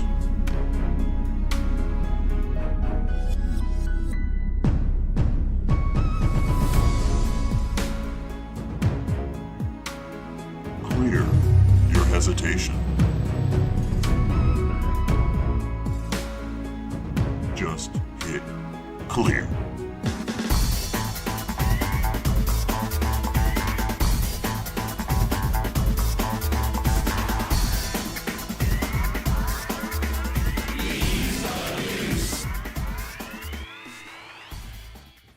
Download EOU today at lcurtisboyle.com.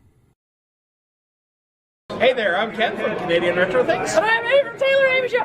Yeah, that was Amy from Taylor and Amy Show. And you're watching the CoCoNation Show.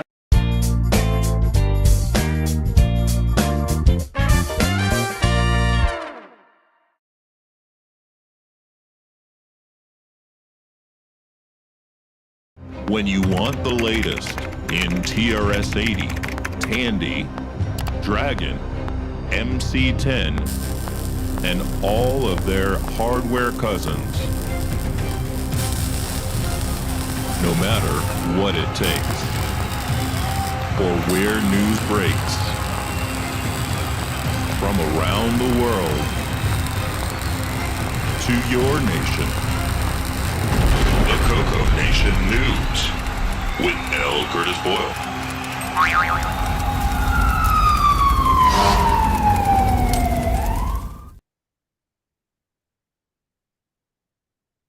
Ooh, ain't that neat?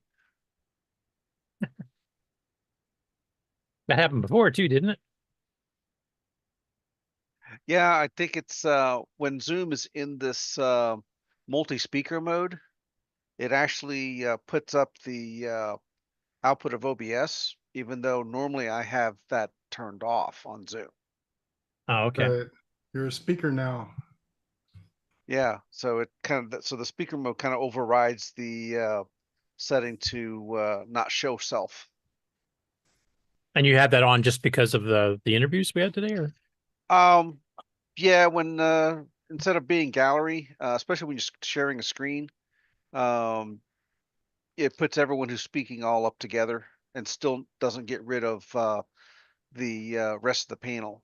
Like if I do just speaker, only one person ends up being up there when like your screen sharing. Right. And then multi-speaker allows, like all three of us to be up here at once and still have the rest of the gallery or the panel down here at the bottom.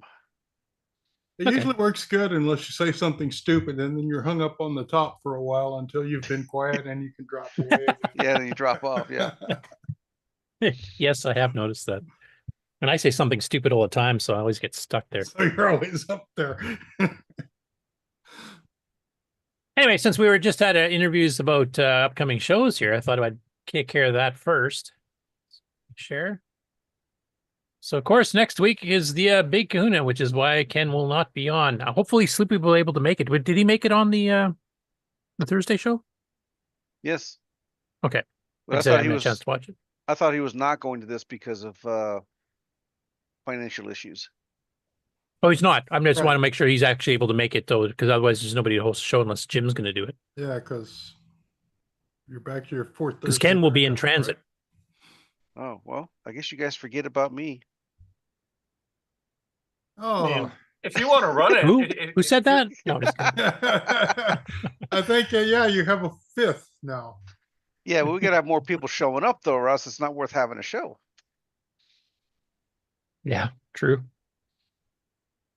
So, right, obviously, VCF Midwest, the Big Kahuna show is on next week.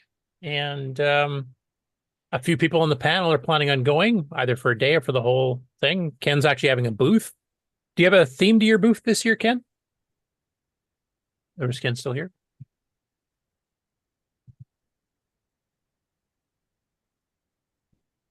Well, he's still logged in. Yeah, he had to leave us for a moment. Hey, right, for those of you who can make it at the last second, or in the Chicago area here, and it's kind of local to you, they're in their new 50,000 square foot convention north space at the Renaissance Schaumburg Convention Center. And there's a setup time kind of allotted for Friday, September the 6th. And that's for vendors only. So the general public cannot go in until September 7th and 8th. But then you have all day there, both days, to go through and check things out. There's well over 200 exhibitors. They're probably expecting a couple thousand people to get through. So it's going to be a big one. And there's going to be a pretty good sized CoCo contingent there, plus friends of the show like the Taylor and Amy show, and others are going to be there as well. So should be a fun time had by all. That exact same weekend, if you're in Europe mainland, there's the VCF Europa, which is actually in Germany this year. And they've actually got a schedule of speakers and stuff there as well. Now, they do mention on their website that most of the seminars, et cetera, are going to be done in German. But there's enough people around there that can speak some English that you could definitely go around and visit and talk to some people. And it sounds like they have a lot of, cool hardware and software and stuff being demoed there too. So if you're in mainland Europe and you can make it down next weekend to Munich, that is where it is being held. And that's at the multi-purpose hall at ESV Munich East in Munich, Germany. And there's this is a pay event, so there's 1 and 2 day passes, and there's also individual passes and family passes, and you get a discount if you get a 2-day versus a 1-day. You also get a discount if it's family versus a individual. So if you go for both days as a family, you actually get a pretty sizable discount. So just so you're aware of that. Then at the end of the month, September 27th to 29th, is Tandy Assembly 2024. They've now sold out of tables for that show as well. And Steve Leninger, who created the TRS-80 for Tandy and Radio Shack, is actually the keynote speaker. And we'll be talking a bit more about him a little bit later in the news as well. This one is being held at the Courtyard by Marriott Springfield in Springfield, Ohio. And, full exhibitors and everything Tandy related. That'll be like Tandy 1000 to 4000 series, pocket computers, CoCos, Model 1s, 2, 12s, 16s, all kinds of stuff. And a lot of really cool hardware gets shown off at these. If you haven't had a chance to check out some of the vintage stuff from the late 70s to help, create the home revolution of computers. Next up, as Tony Jeweler posted just a couple weeks ago, the Dragon Meetup is official. That's October 12th and 13th at the Cambridge Museum of Technology. All Dragon, CoCo, and 6809 fans are welcome. And 609 means they also have stuff like Thompson's from France and a few other machines that used 6809 back in the day. And you don't need to bring anything. Just come by and say hello. As usual, there'll be beer and pizza in the evening too. See you there. And they've got a nice little low-res ad here for those of you watching on the video. That's on the Facebook group, in the Dragon group on Facebook in specific. Excuse me.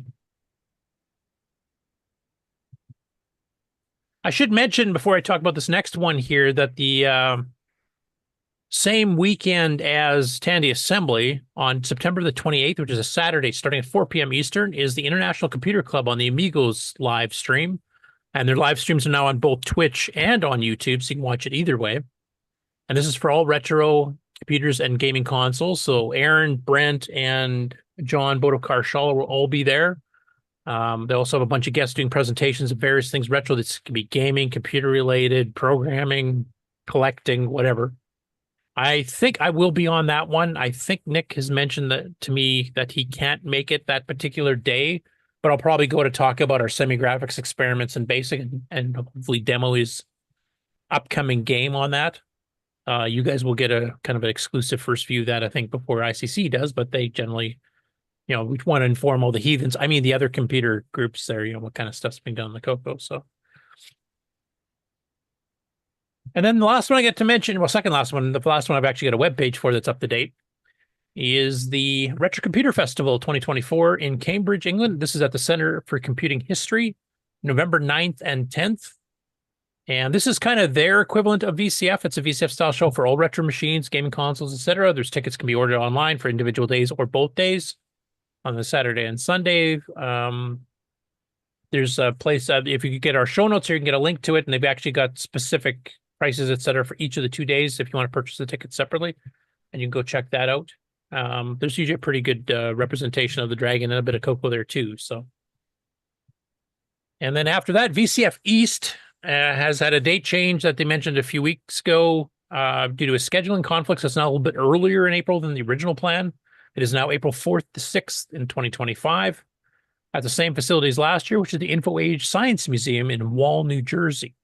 I haven't seen anything, and I had a chance to check today, but I haven't seen anything about speakers and seminars or a theme this year type thing. I think last year their theme was the evolution of the GUI. So I'm not sure if they have anything this year announced yet. I don't know if anybody else has been kind of keeping up to them, but I haven't heard anything about that. Okay. I think they're still working on it because it's still way out. They probably won't tell us much. We probably won't hear much about theming or speakers. Theming until probably January. Speakers are probably closer to about Marchish, early March. Yeah, it's like what, 9 months out or 8 months out or something. It's still we're way out. Yeah. Hey, that's it for the upcoming shows. So let's switch over. I'll do Game On News next, just because some of it's actually relevant. So that find the window. There we are.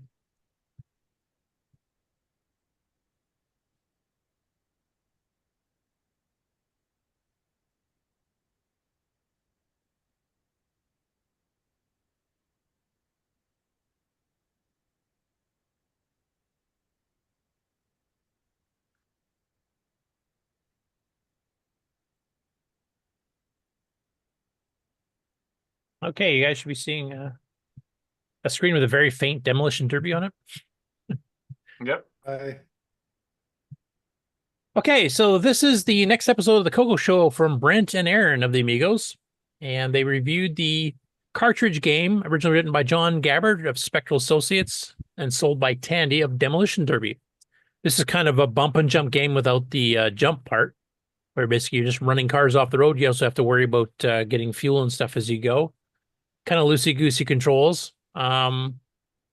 This is one of the games, especially for an earlier on game by Spectral. Like Spectral at the beginning was an independent third-party mail order type thing. Started advertising in 80 Micro even before the CoCo magazine started coming out. And eventually they ended up with a kind of a deal with Radio Shack where they actually redistributed some of their games and made them exclusives to Radio Shack and quit selling them on their own. And they still sold some of their own games as well. And then they started doing pretty well exclusively Radio Shack by the time the CoCo 3 came out. There's not too much stuff they did that was not. Like Springster and stuff came out from Tandy. I think the only game I remember they came out with the CoCo 3 was Roller Controller. And that was pretty well a launch title in 1986, when the CoCo was only a month or two old. So this is one of the ones that was exclusively sold through Radio Shack. It was never sold by themselves. I'll play a little bit of the intro just so you guys get a feel for the show if you haven't ever seen it before. And also to show you a little bit of the game itself. Have we done this one on the Game On Challenge, though? I can't remember. I think we have, but I can't remember. Smack 'em, stack 'em, like 'em, rack 'em. It's Demolition Derby on the CoCo Show.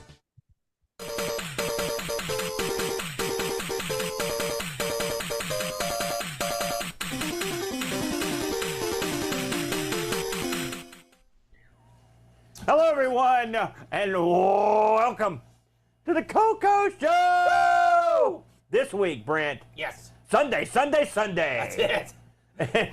TNT presents Demolition Derby. Yeah, they're already watching the show. Do we need to keep harassing them like this? Yeah, we do. All right, I guess you know your business. Yes, this week we'll be taking a look at the legendary Tandy game Demolition Derby. By legendary, so the game. Anyway, I'll skip the other preamble. They always have some humorous kind of side discussion first. Wait, can I get what they were drinking? Yeah. Jolt Cola, I believe. Well, I'll play a little bit of the, for any of those who are not familiar with the game, I'll play a little bit of the footage that they put up. It was listed to, what a roll call. Maybe it's just teaches you how to do, which way roll calls. It's like you say, yes, sir. That's maybe the whole game. You just say. Maybe it prompts you. This was actually published by Tandy, Radio Shack, and was all in the UK on the Dragon. It was published by everyone's favorite Micro Deal Limited. It's just like a micro deal. That's one of the crappier days. I find that surprising, actually, because, I mean, Tandy did have a presence selling CoCos in the UK, so why would they not carry the same cartridge that Tandy in the States was already carrying and let Microdeal sell it individually, separately? That was a little bit odd, because they did sell Dragon and CoCo stuff in the Tandy stores. So I thought that was a little bit odd. But I guess, Intertan was a bit independent of Tandy itself, so that kind of makes sense. So just a quick question on the panel here. How many of you guys have played this particular game or had it back in the day? It looks familiar. I think I have a cartridge of it. Yeah, I definitely do have the cartridge of it. I was a little disappointed in it myself personally, but yeah, a lot of these games, a lot of the popular games tend to look familiar to me because distributed backups. Yeah, and plus, Radio Shack catalogs if you want to be legit. Mm-hmm. But if we have not played this one already, this might be one worthwhile throwing into the Game On Challenge. But I think we have. I didn't get a chance to check the spreadsheet before the show. I think we did it within the past 6 months or so. Oh, that recently? Okay. So my memory's But just I remember, getting this was one of the cartridges I used to look at the Radio Shack stores, and I always wanted it, but I never could get this one. So when emulators came out, that was one of the first things I went to enjoy. Yeah. I mean, by the time I got this one, I think I had already purchased Color Car Action from, Atomics Novasoft, but it was written by Dave Dye's fellow Canucks. So of course, I wanted to support him. And that was a much more full bump and jump game, so I preferred it. But it ran kind of slow. This actually ran pretty quick. So there's a bit of a trade-off.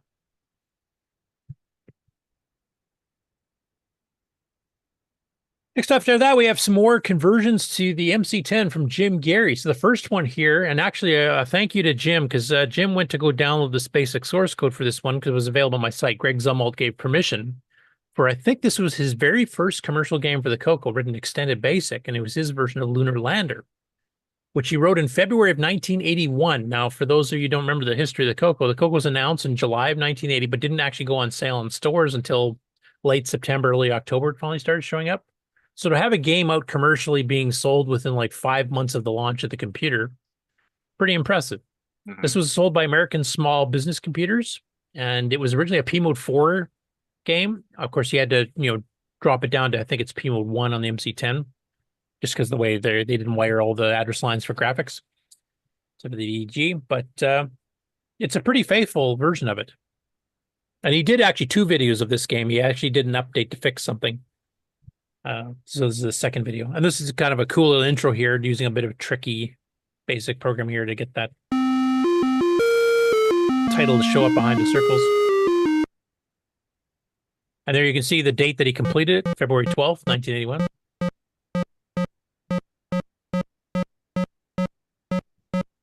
Now in this case here, there's only one place you can land. Some Lunar Landers have multiple places with more points depending on where you are. Just going to drop the volume down here a bit. In this case, the only flat spot's down over here, so that's the one you're aiming for. And like any other Lunar Lander game, you're basically using your thrust controls and both to the sides and up to try to land gently. In this case here, there's also a moving star field, which was a bit different for a basic game to bother spending all the CPU time doing that.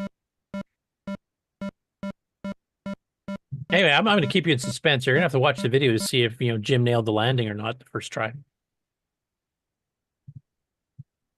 The next one he did is a port of a French game. I'm not good at French, so Caverne is dans les Pocket. I'm not sure. Originally written by Charles Fady in 1982 for Trace magazine, and this was originally surprisingly not an Alice version. This was originally on the Tier City Pocket Computer 1. And it was originally written in French, so this is now translated. It also includes, as Jim mentioned in the description, an alternate exponent function to overcome a limitation in the MC10's basic exponent routines. So the PC one, and I've never used the PC one that much. Maybe you guys have had that machine, may be able to tell me. Apparently, the basic in there had a accuracy of 8 decimal points, and the MC10 only had 7. And this was used to encode room directions available from any particular room you're in. So I think it was using 2 bits per, or maybe it uses 8 directions. I'm not sure. Might you have your standard 4 compass ones, and then also like northeast, southwest, that type of thing. Or it might be a 2-bit, 0 to 3 type of situation. But basically, you had to kind of do a workaround hack to get it to function properly on the MC10 with the MC10's basic. Now, this is a full playthrough, or not a full play, but a long play. So it's 12 minutes. Obviously, I'm not going to play all that. But you might notice once he starts the game here that some of the descriptions that it shows for objects and rooms and stuff you're in are fairly terse. There's not a lot of descriptive stuff. Now, part of that was because the PC1 didn't have a ton of RAM in it. But I think also partly it's because the PC1 had a screen, and Mark Bosley, you might be able to correct me if I'm wrong, but I believe it only had one line of 26 characters across, or 30 or something like that. Like that's the entire screen. Yeah, one line anyway. Yeah, so you didn't have a lot of room to print something without you having to like hit a key to like, scroll it over or print a second part of the line. So I think it was specifically designed to have fairly short descriptions so that you'd get one full line at a time rather than breaking sentences up. And there's little beep sounds and stuff like that too. And there's a lot of vampires in this game.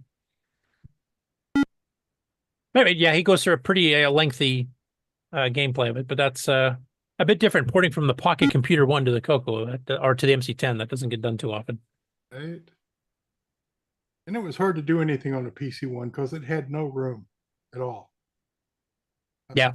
I think it came with 1K of RAM, didn't it? Right, something like that. I did a game and all it knew was north was colder, south was hotter, east was wetter. That was my map, and everything else was random. Yeah, I think the Pocket Computer 2 is the first one that actually I think was what I would call fully functional, because that one you could expand to 16K of RAM. I don't think it came with 1 or 2 or 4 or something to begin with, but it also had dot addressable graphics, so that little one line of text you could actually address as pixels. And do a fair bit more with it. Of course, it was quite a bit more expensive. And then the other one that he did some work on, and he's got a screenshot here of it, is Death Ship. This was originally an Aardvark game for the CoCo and a bunch of other machines like TI-99s and VIC-20s, etc. that Aardvark put out. And the title screen is brand new. Jim created that, as you're seeing on the screen right now if you're watching on the video. And I don't think he's got a video for this one up just yet. I think you can go download it from his site. He also mentioned that he updated the Tofu game that we mentioned last week and added a screen to that too, which I think he might have put in here. Yeah, here. So that Tofu game, the one where you're simulating a restaurant creating tofu stuff, I think that's what it was about.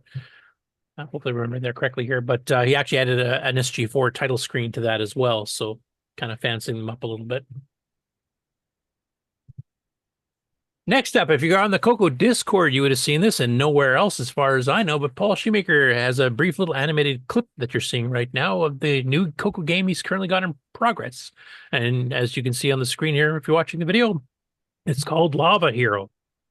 And it has a big blue platform with a character on the top that's wearing a bandana, it looks like, and he's got a bunch of bubbling lava completely surrounding this blue pole or whatever he's standing on. I have no idea what the game is about. I don't know if this is a port from something like a Pico or something like that, like some of the other games that Paul's done recently, or if it's an original game or from some other platform. I don't know too many details, but this is just kind of his sneak peek. So it's not another Ghost Rush add-on. It's a brand new game. Well, you could guess that you wouldn't want to fall to the left or to the right. Well, I know he's blue. He could be kind of cold. Maybe the lava will warm him up. You're safe as long as you don't move.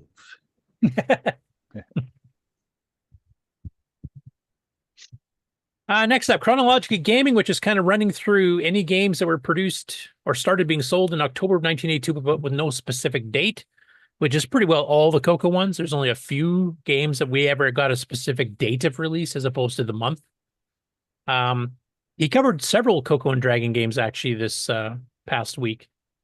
I'll just play clips from one or two of them because quite a few of these we've seen before. So the first one is Enchanted Forest, which is one of the earlier extended basic graphical adventure games, and it's not strictly adventure. It's got some shortcuts to it, but it is graphical. It requires 32K of extended basic, which for this time period is still a little bit of a rarity, but not totally. There's one of the brief little ads here from Genesis Software. I'll just fast forward a little bit so you can kind of see the screen in action. And he's running this without the speed up poke. So if you want to try this out yourself at home, run the speed up poke on it. Whether you get a CoCo 1, 2, use that speed up poke 65495, on a CoCo 3, be 65497, definitely will speed the drawing of the graphics up. Enchanted Forest. They said adventure game, but what kind of adventure game? And this is kind of the fun. When you saw this in the magazine, you don't know what you're getting into. You know, oh, we got the draw in. Nice. Okay, I'm getting all warm and fuzzy. We got graphics. I can feel the sophistication. Okay, we got the Enchanted Forest, Genesis Software. This is the very first video game they've ever done. So they have a lot to look up for. Here we go. And this one draws graphic screens and actually draws items on the screen if you see them, and then you switch to a text screen to actually enter the commands. Adventure game? Let's see if I type. Oh, yeah, I can type. Got it. Look which direction. Let's look south. That verb is not in my vocabulary. What? Look. This is where the game is a bit fussy. Now, I don't think the manual for this is on the archive. The game itself is. Whoa. And I actually went through and kind of researched it after there because I'd played this so long ago I couldn't remember any of it. But there's most of the commands are 3 characters or less. If you type the full command, it doesn't register that. It doesn't do a left string on some of the commands like it should, like a lot of adventure games did. You could type like TAK for take. You actually have to put TAK and cut it off with a couple of exceptions. And then directions and stuff is just single characters like N for north, S for south type thing. So it's a little bit quirky. But the game itself is actually quite well done. It actually will draw little items on the screen. Like if you see a frog, it'll draw it like a frog, and you can actually interact with that if you can figure out what it is visually without having to do an extra command to figure out what is on the screen that I'm looking at. Because it's got commands like what, and that tells you what's on the screen. The other nice unique thing, or not fairly unique thing about it for a game at this time, is when you're looking, you can stay in the same spot and you can actually change your orientation to look at in all 4 of the cardinal directions. You can actually face, like if you come to a cross path going north-south and then just west, you can actually turn and see the west side, turn and see the north side, turn and see south, and even turn to see the east one where there is no path. So it's actually got some directional stuff in it. And the ultimate goal, of course, is to rescue the princess. I don't know how many of you have ever tried this game. If you guys are interested in it, I did kind of hack together a little text file, which I'm probably going to upload to the archive a little later, to kind of give you a very brief summary of the commands. So you don't have to try to figure them all out, which ones are 3 characters, which are 2 characters, which are 1 character. I don't know if this game is popular enough for people who actually want to try that or not. But if you guys are interested, just let me know and I'll try to speed up getting it uploaded there. Maybe even tidy it up a bit because it was just quickly hacked from looking at the listing. But there's like castles, like here you got a pair of boots, which you will need for certain things.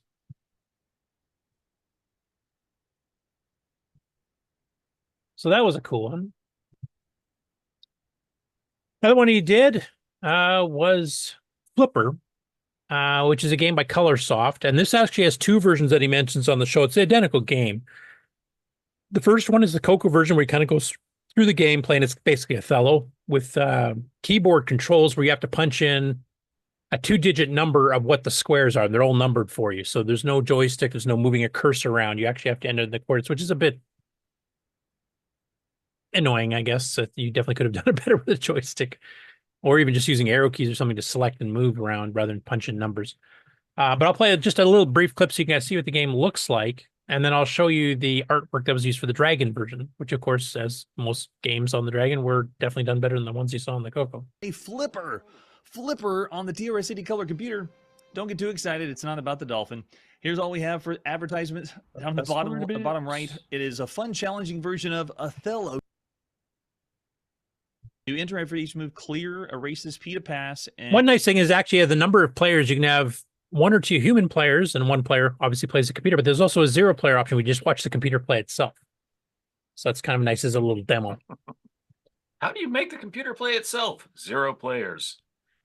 A strange game. The only way to win is not to play. And, you can, so it's all keyboard. So we don't need to do More anything skill with our levels. analog So it's not a joystick bad on the little CoCo. fellow. Just It'll be a the short pause, commands, and the way there they've you set go, them we're up is in. kind of It spells out Flipper Force. not very, ideal. Very charming. This is the very first game by Mario Zamora we've seen here on Chronologically Gaming. It's the second game by Colorsoft after Escape that they released. So you see all the Dragon numbers on the 32. grid there. That's Right, how you so- select and this which is the very first piece you're game going to do. that And of course, Anteco, following the rules of brought- Othello, you brought, got to published, if you were in that put region. it where All right, you're so you've got what a we do connecting to piece of your move own, is and we're you have green, to have so we the go first. opponent's That piece means I'm in typing between do I just do two, that one? point and the point you want to draw your piece, and then you flip over It's the gonna ones say, in the middle nope, to your you can't color. do 1-1. Let's do it again. 2. There we go. So this is. So you just, less for example, intuitive than there, some of and the you just other covered up console the red, games and we then played, the computer Othello player plays. Or reversing because they allowed you to move the cursor around the screen. All right, see if I can find the dragon version briefly. The game's identical. I won't bother playing the gameplay, but that's what the dragon's artwork looked like, and they kind of went with the Oriental Go style. So yeah, they just most of the time just did better artwork and had much more creative people for that kind of thing.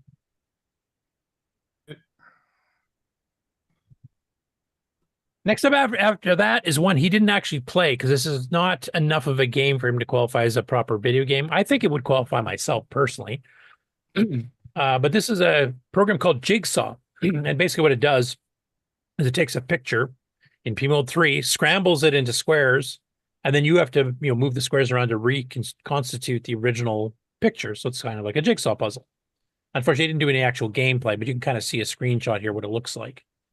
And there was a few of these. I remember the CoCo had a couple of these, though I don't remember the names of them off the top of my head. I think it was even a CoCo 3 one if you wanted to get 16 color pictures instead of just 4 color. So they were kind of fun. The fact that it's basically just a P mode 3 screen means you can actually create your own art or import your own art. You could make it from game screenshots or something and actually make a puzzle out of that. Next up, Erico Montero finally got a chance to play his CoCon, which is his fighting game, on an actual CP400 with the original joysticks. This is the first time he's ever managed to do this. He's been playing in emulators and stuff up until this point. Now, we've shown the game itself before. It's got some really cool SG4 animations. It looks really nice, considering that lower res. He's got, ricochets off swords and stuff, so it has a lot of animations and stuff that look really, really nice here. But since the video is only 49 seconds, I'll play the whole thing. But this is the first time he actually got to play with a real CP400 joystick.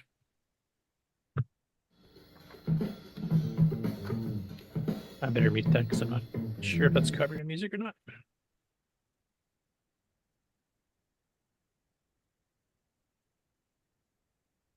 Of course, he's trying to operate his phone camera at the same time he's playing, so.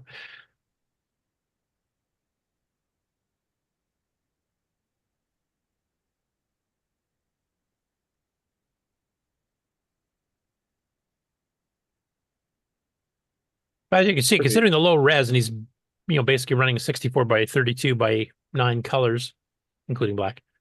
But because of the color bleed you get between 2 by 2 pixels, he's actually kind of using it more like a 32 by 16 mode. So, in fact, you're running that low res is pretty impressive. And if you guys haven't gotten it, go download it because he's already got it available.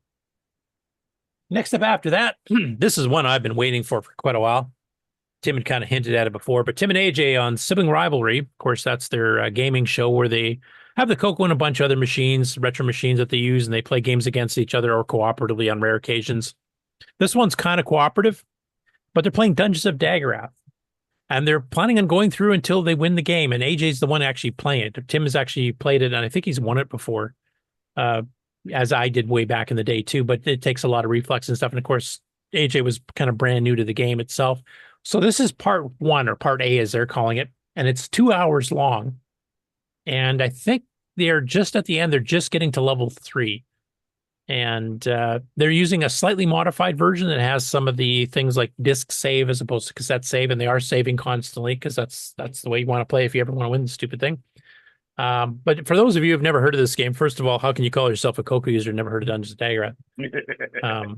But this is a game that is so far ahead of its time for sound effects, lighting effects, The way they did the health, stamina, constitution system is quite unique and makes a lot of sense and is a lot simpler than keeping track of a bunch of stats. If you are going to seriously play it, have a thesaurus handy. I would recommend that if you want to encant rings and figure out flasks and stuff like that. And it's hours and hours and hours of playing, and it's honestly well worth it. And this is one of the few games I know of. Like most game developers in the CoCo don't play games. Surprisingly enough, Nick can attest to this. Steve Bjork did. A bunch of others, Rick Adams, others, they basically didn't play games. This is an exception. This is one that almost every developer loved back in the day. This was the game they all played. And you definitely have to have some typing skills. So we always joke that this is probably the most fun typing tutor you've ever seen. And if you want a real challenge, try doing all the full word versions, like, attack right, spell it all out rather than just AR. Which I have done, and I've made it to level 4 doing that. So it's not impossible, but yeah, you have to be a pretty good typist to do that because it's real time. That's the other thing too, right? It's funny because AJ kind of question, like, is anybody actually going to watch this? Like, their shows are usually like 20, 30 minutes, and this is 2 hours, and this is just part 1. And it's probably going to take multiple parts, like not just 2, to get through the whole game. It's Daggerath. I was wondering, first of all, if any of you on the panel had a chance to see this. I think it just got released yesterday. And if not, do you think this is something you would watch, like the whole thing? Because you're getting to see her live reactions and mistyping things so that a command attack right didn't actually do anything because there was an extra space added in the beginning or something like that. Is this something you guys are interested in watching, or do you think this is a bit too long? I'm kind of doing a survey on their behalf. This is on my shop list, so while I'm doing stuff, I can watch this, and it will probably make me take twice as long to do my stuff. But it will be much more interesting. So yeah, it's on the list. I'll watch it in small segments here and there, and probably at 1.5 speed. Yeah, yeah, speed it up a bit. Yeah. So I'll play a little clip of the actual gameplay. I'll skip the intro part. There's the demo. I want to see when she actually starts here. There we go. So this is where she's literally learning the game from Tim, who's trying to do it by memory. He doesn't have the manual handy or anything. Left. U space L. Pull right sword. P space R space S. W. Oh. SW? Or S or just W? SW. Okay, you're ready for the attack. Save. Show me how to save. ZS space. ZS as in Sam? No, Z. S. Space. 1. 1. Enter. Actually, you have to use letters. I press 1. I did press 1. ZS. That's kind of funny watching Tim kind of remember things way after the fact. Like they would try a couple things and they couldn't get it working, and then he'd suddenly remember the proper way to do something. Backward. But she was actually kind of getting. Oh. For those of you who played Daggerath, like, and AJ mentions this a few times, when the heart really starts going in the game because you've been getting attacked or you ran away from somebody at top speed or you ran your head into a wall too many times because you motored ahead with the type ahead. And she mentions that, my hearts are beating as fast as the one in the game. I think that's something in common. Any of us who've ever played this, that actually does happen. That's not just, for show.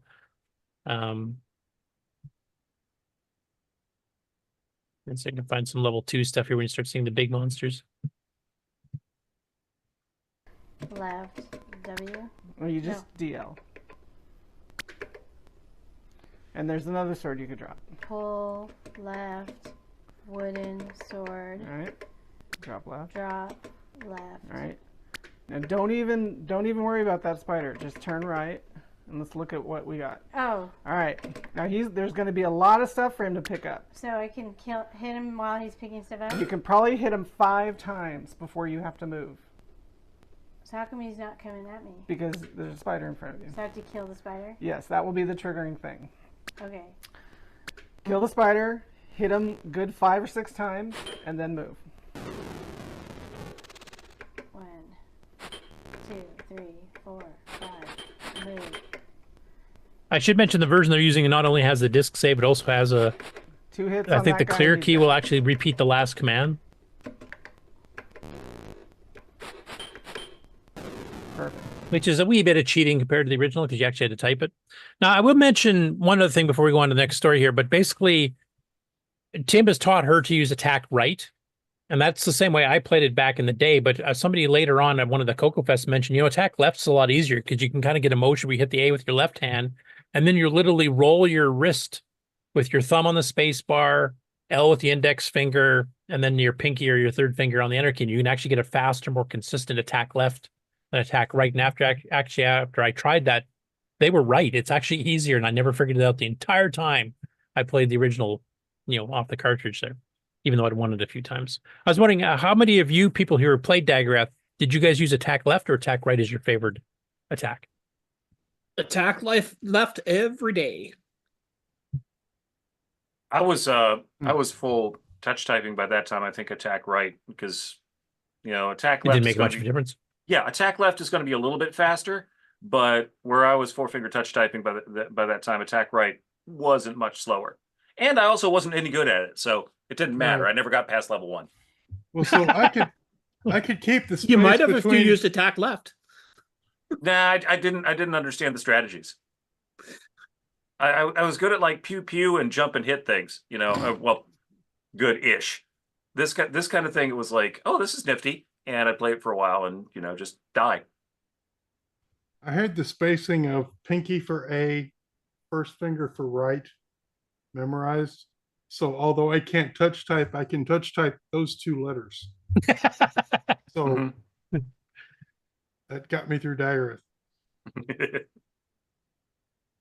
I'm seeing some responses from the chat too. So Exile in Paradise says, I wonder if they're playing a Shield fixed version. No, they're not. The version they have has the clear key as the repeat last command and has the save to disk, but it does not have the fix for the Shield. There was a bug in the original code mixing up.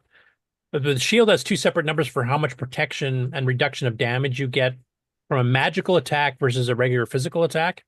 And the numbers are flipped around, so it actually doesn't. Basically, the regular shield, the leather shield, and the bronze shield actually don't protect you from regular stuff at all. It's supposed to, but it doesn't. And the mithril shield is the only one that actually functions properly, which is not great, but it's okay. I mean, it's the weaker monsters when you're dealing with the bronze and the leather shield.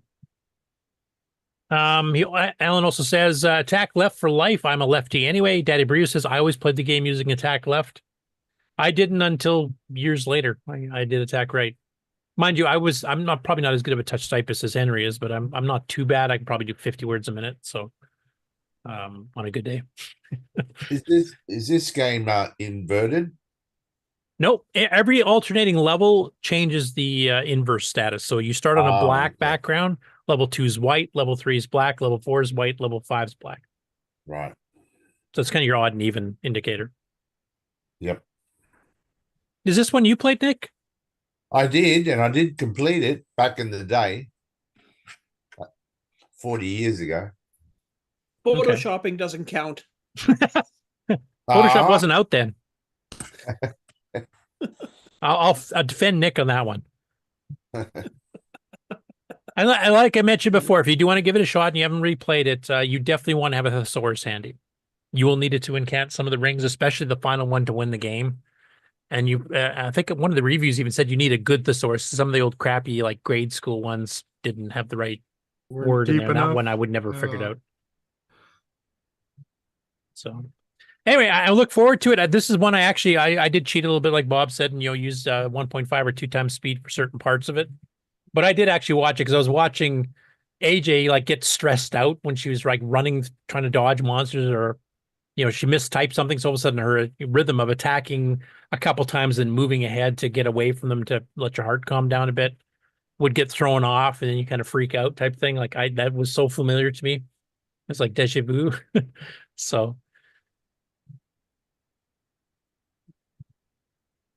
next up, and this one actually I think just showed up this morning. So David Mitchell of Davy's Retro Corner on YouTube released another type-in game, and this is actually from Dragon User Magazine, January 1984, and it's by C. Garrington. It's called Martian Landings, and it's basically a lunar lander, except it takes place in Mars, though the colors are a bit odd for Mars because there's a red outline, but the actual mountains and stuff are not red, which the color set it's in is there, so I think the colors probably should have been changed a bit.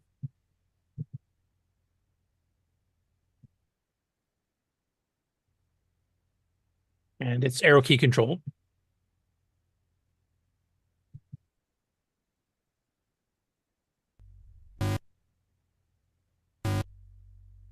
I don't know if he's using the speed of poke in this case, so maybe that might help the game speed as well. You have a fuel gauge. He also did some modifications, which I'll mention while you guys are watching the video here, from the original one, just to make it a bit more improved. He did some updates, including adding the fuel gauge on the top that was not there before. So you didn't really know when you were about to run out of fuel, from what I gather. He did a fancier crashing effect by flashing between the two color sets. He added that little title screen. He also fixed a couple of minor bugs, not game-stopping bugs, but there was a few minor glitches. And I think if I remember, I didn't write that down in the notes, but I think he said you can actually crash into the sun, which is kind of odd, if that's true. And I'm guessing that might be from doing color detection with the point command, because the outlines of the mountains and stuff are red. So maybe if you hit the red on the outside of the sun, maybe that causes the crash. I'm not sure.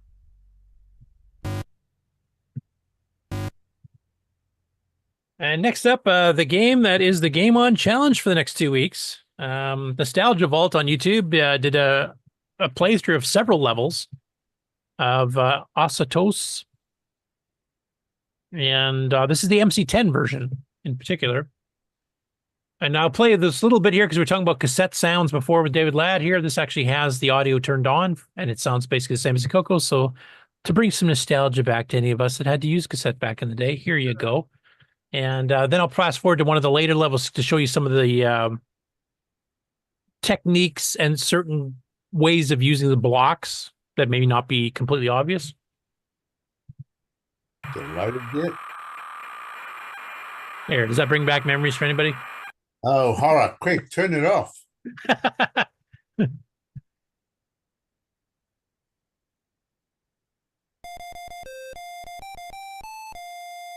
Anyway, this is the same level we saw when we played it before, so let me get to a different level.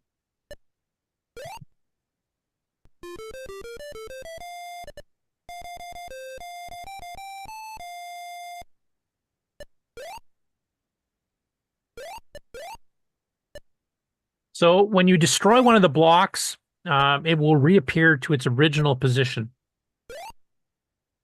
before you did any pushing of it.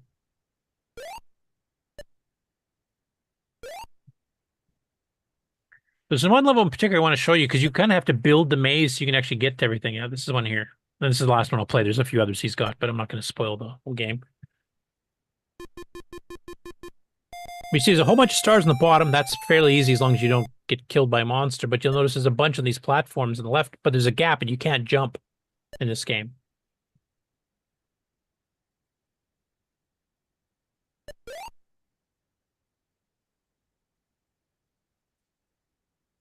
So he's kind of trying to figure out what do I got to do here. And you have a timer too, so you can't sit there and ponder forever. Oh no, you have to do all that. You're figuring it out, Rick, what you have to do. Pile them and pile them. And then... Yep.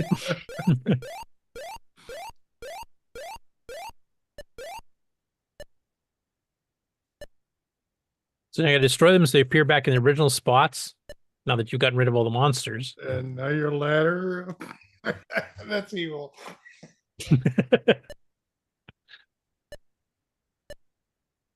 And you see, because you destroy them, if two of them are side by side, you have to like do this multiple times in a row. Meanwhile, your timer's running down. Yeah, I'll fast forward a little bit just to show the completion of this level.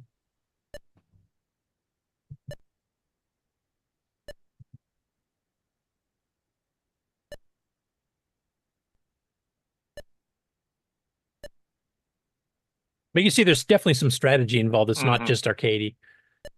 All right. There, now you built the platform enough that you can actually cross, and now you can go jump down between them to get the rest of the stars. Star City.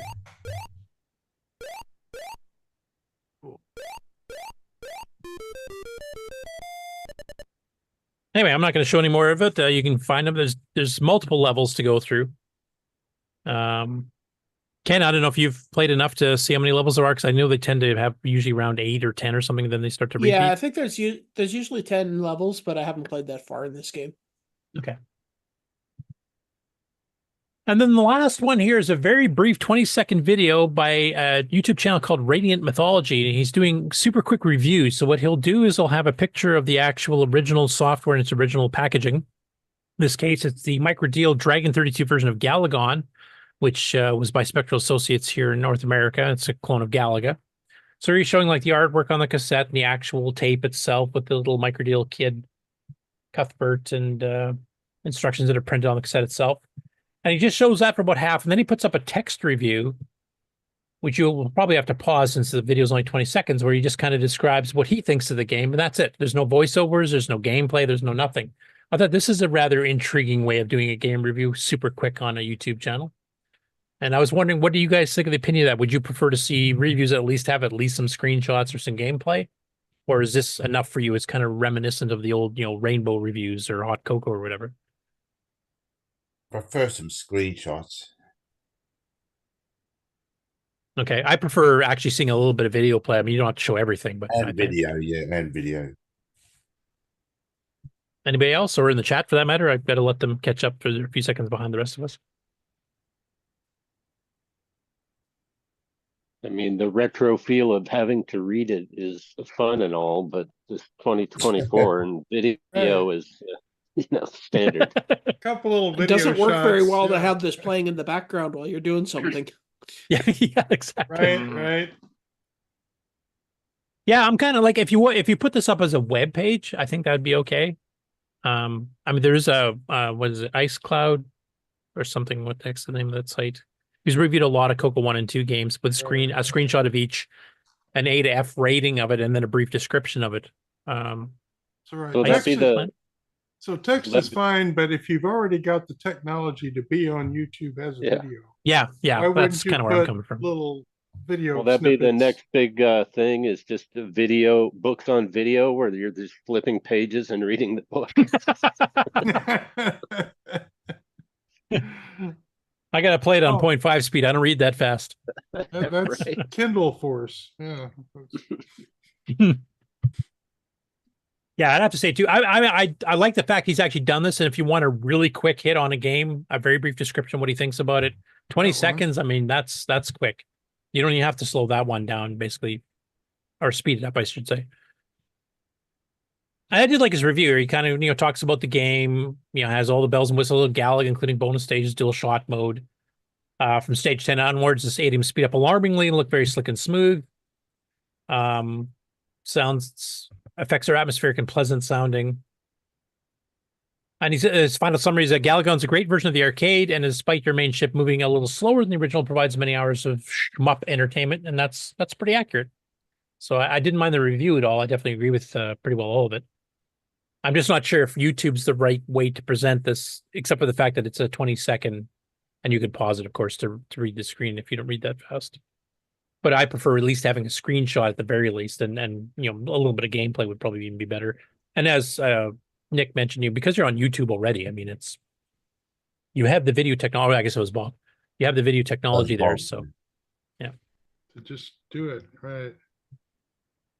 So I might comment on that. I don't want to get him to stop doing this. Like, if this is the way he wants to do it because it's more retro, I don't want to fault him on that. Well, and I prefer text reviews if I could just get a hold of them. But where do you put them?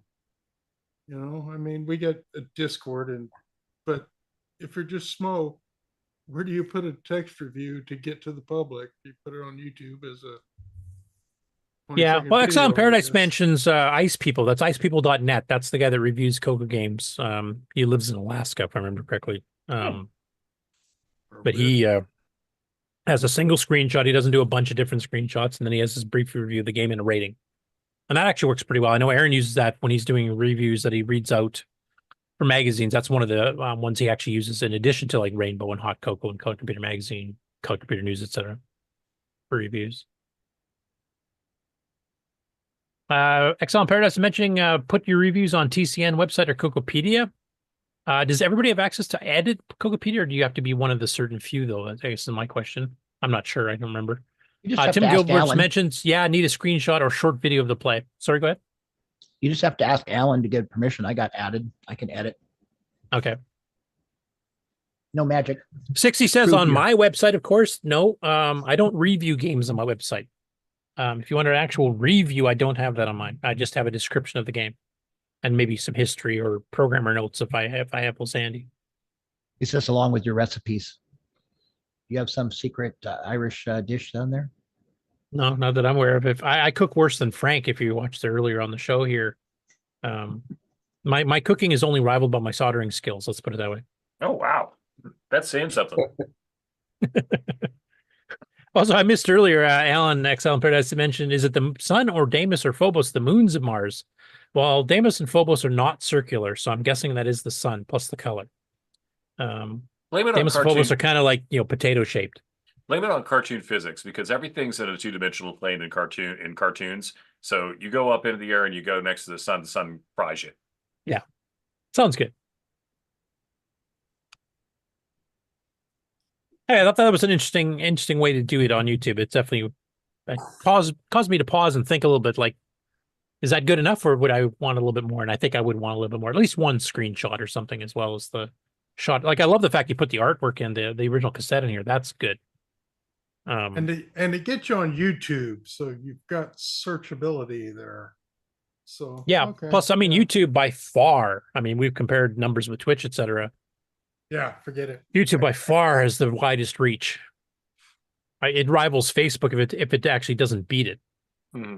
I think more people probably use YouTube than they do Facebook, because there's quite a few people against Facebook and some of its policies. I mean, YouTube has some dumb policies with copyrights, but that's mostly their stupid bots doing it, and you can't get a hold of a human. So, whereas Facebook seems to be more actively in your face trying to screw things up. So, I'll get off my soapbox now. Anyway, that's it for the game on news. So now we'll go to the regular.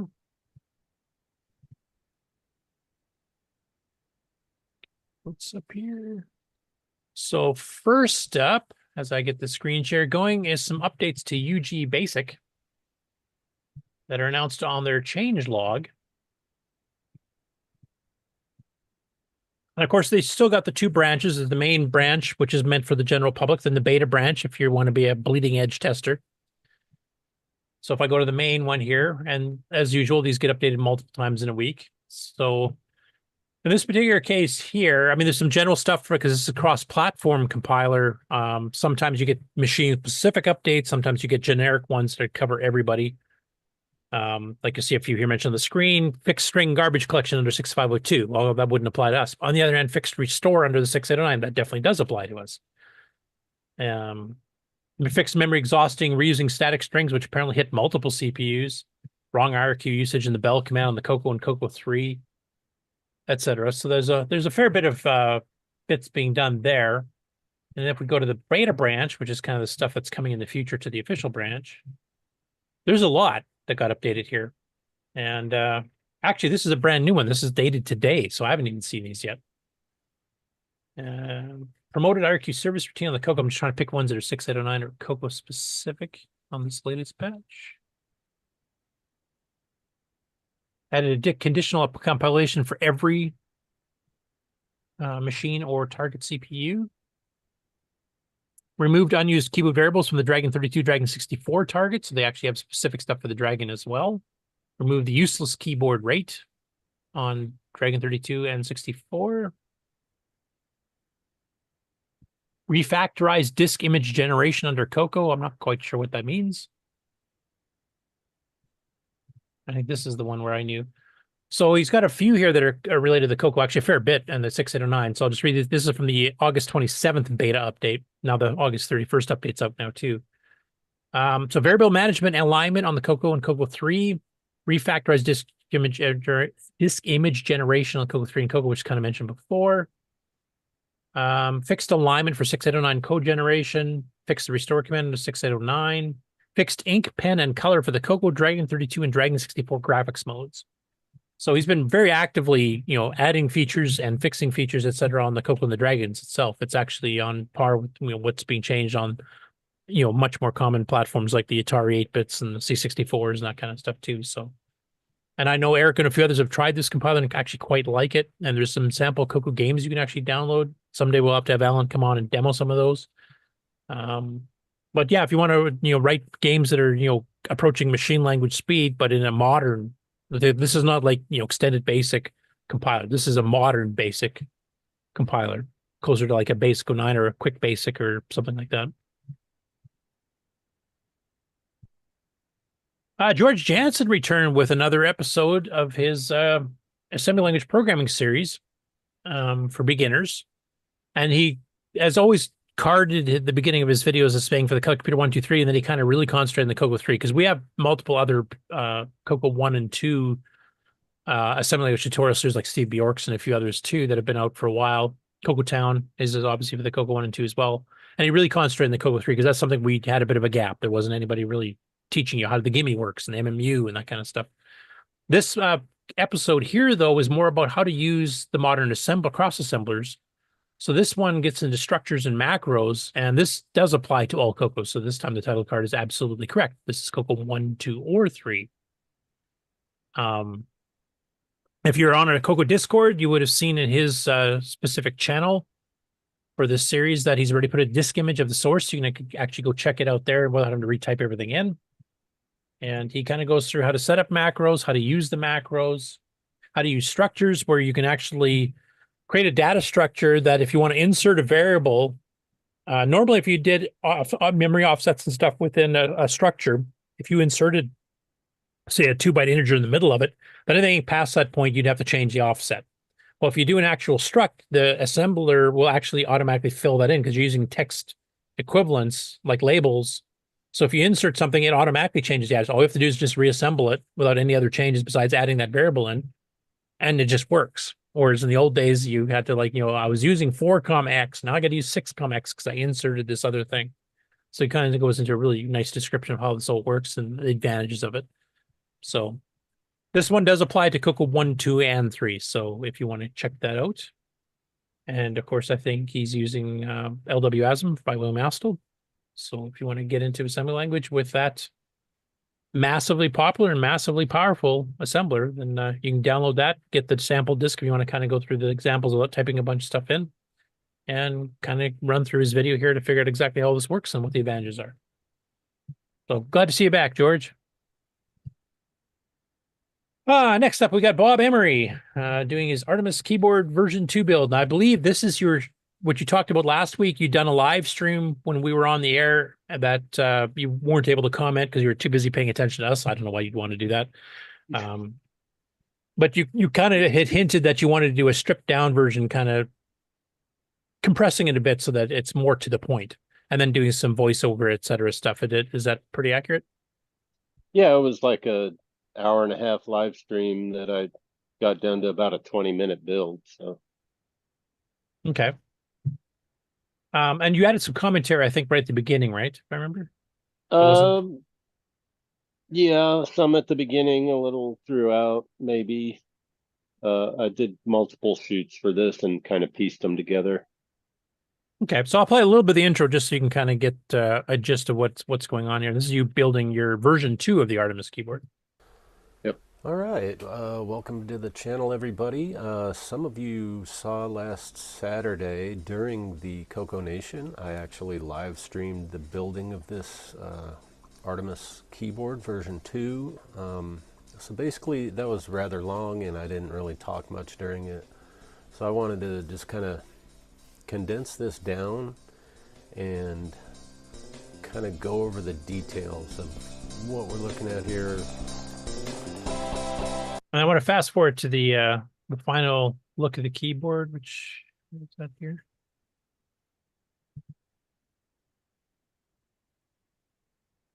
So these are 2 alternative versions, just using different keycaps, I believe. Is that right, Bob? That's version 1 on the top, actually, and the one on the bottom is a version 2. And yeah, they're alternate keycaps. The one on top is a XDA profile, which is basically flat across the top. And the one on version 2 on the bottom is a OEM profile, which is very similar to the CoCo 3's keyboard. Okay. And this time around too, you're also using stickers to put some of the like shifted characters and stuff, because the modern keyboards, like a shift 2, for example, is an @ sign. And back in the day, there was a double quote. So, which you can see on the screenshot here. Actually, the top one has the @ sign like a modern keyboard, and yet you put the little sticker version on the 2, so it actually matches the CoCo 1 and 2 and 3 keyboards.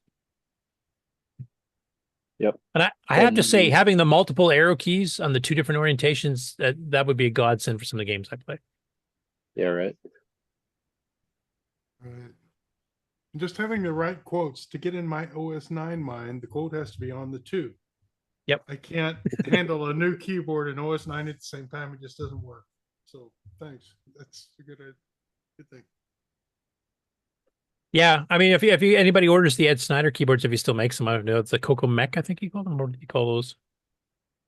Can't remember. But he actually, I sent him a custom OS 9 version of the keyboard, because I even have control and shifted characters. So there's 3 characters on some of the keys, and I use that all the time because sometimes I forget, like, where's the tilde, or certain oddball, like reverse quote, double quotes, and stuff like that.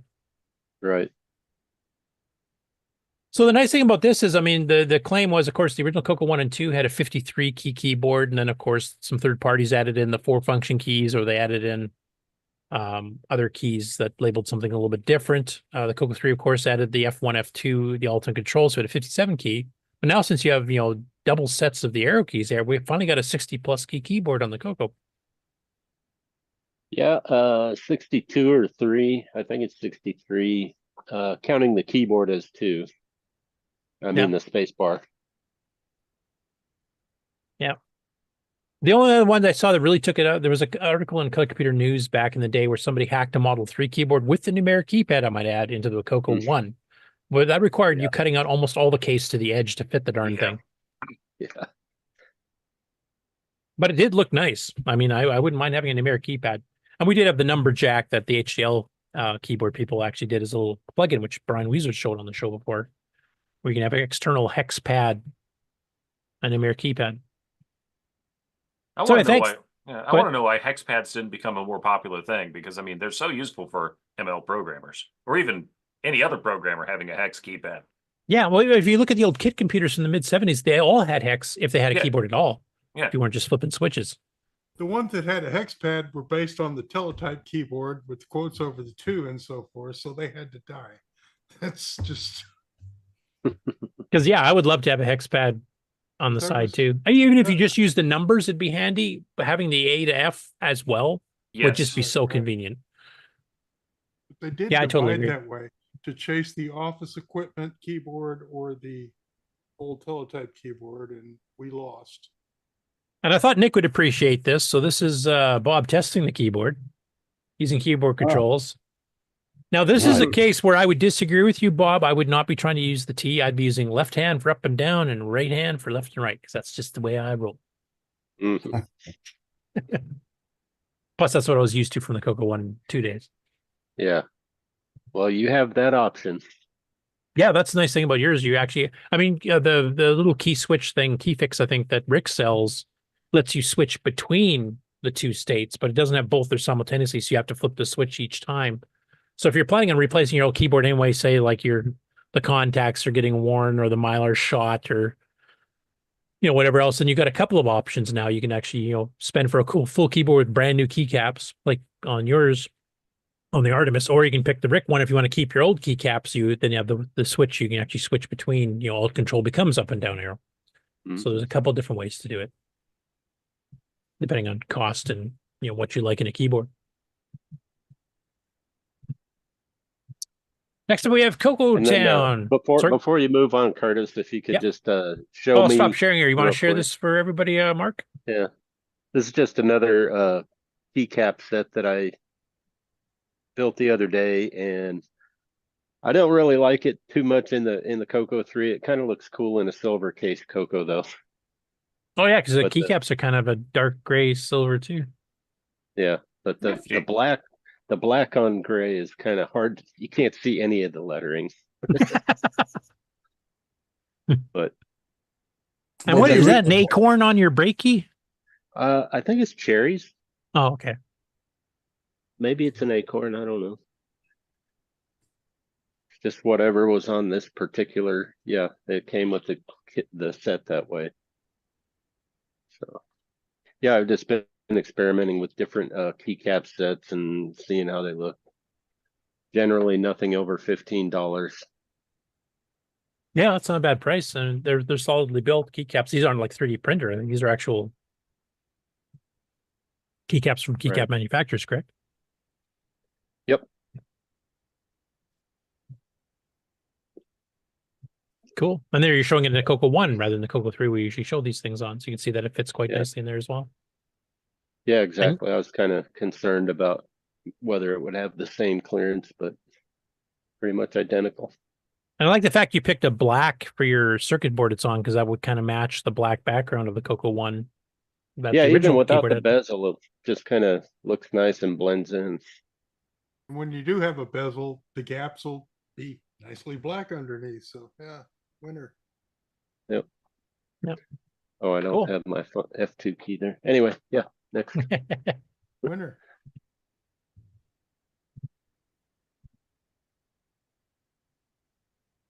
Okay, so next up we got CoCo Town doing Game Revolution Cycle 20. This is, of course, his running video blog on his, first of all, getting his old Lunar or Moon Patrol style game that he started as a teenager, and now with all the stuff he's learned in the meantime, taking it to the next level and actually finishing it. So he's now going to work on hit detection and animated booms, as they call them, which is a common speak for explosions, I believe.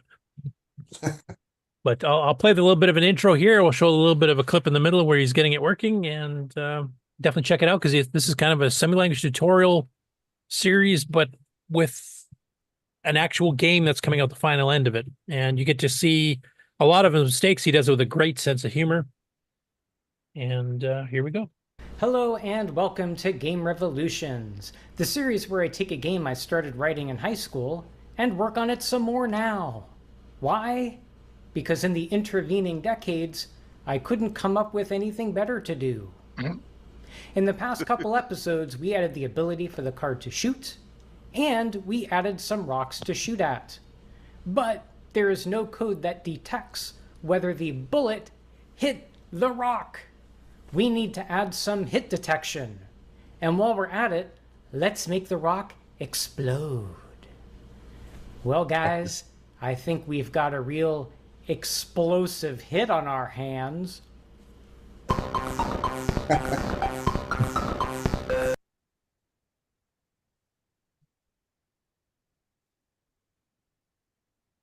Okay, so we'll go to his first attempt with the first changes he did.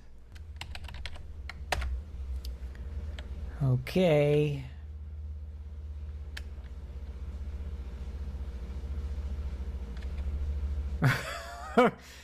All right, so as soon as I shoot, that's when the CoCo tells me everything is okay. All right, this one was not hard to find. That's about the best description of it crashing to an okay prompt I've ever seen. Computer's telling you it's okay. Very reassuring crash. Yeah. No error, just okay. Everything's okay. Okay, if I shoot here, there was nothing to make it disappear, so that's good. I have my rock. Okay. not okay. Once again, sometimes these bugs are actually better than the intended game. I don't know what this would represent in the world of Moon Patrol, but maybe I caused a moon shower of some sort. Okay, I see what the problem is. Anyway, he goes through his standard routine of, trying out each iteration, finding the bugs that are happening, having some spectacular crashes in the meantime. And he gets it working by the end. So I will let you watch the video to learn. No, play the end. Hey, I got to let him have some page views here instead of just here. So, if you get the show notes on the Discord, of course, the links to all of these and every story we did is there. You can just click on those and go check them out for yourself. But yeah, he gets it running at the end where you can actually hit the rocks and watch them explode.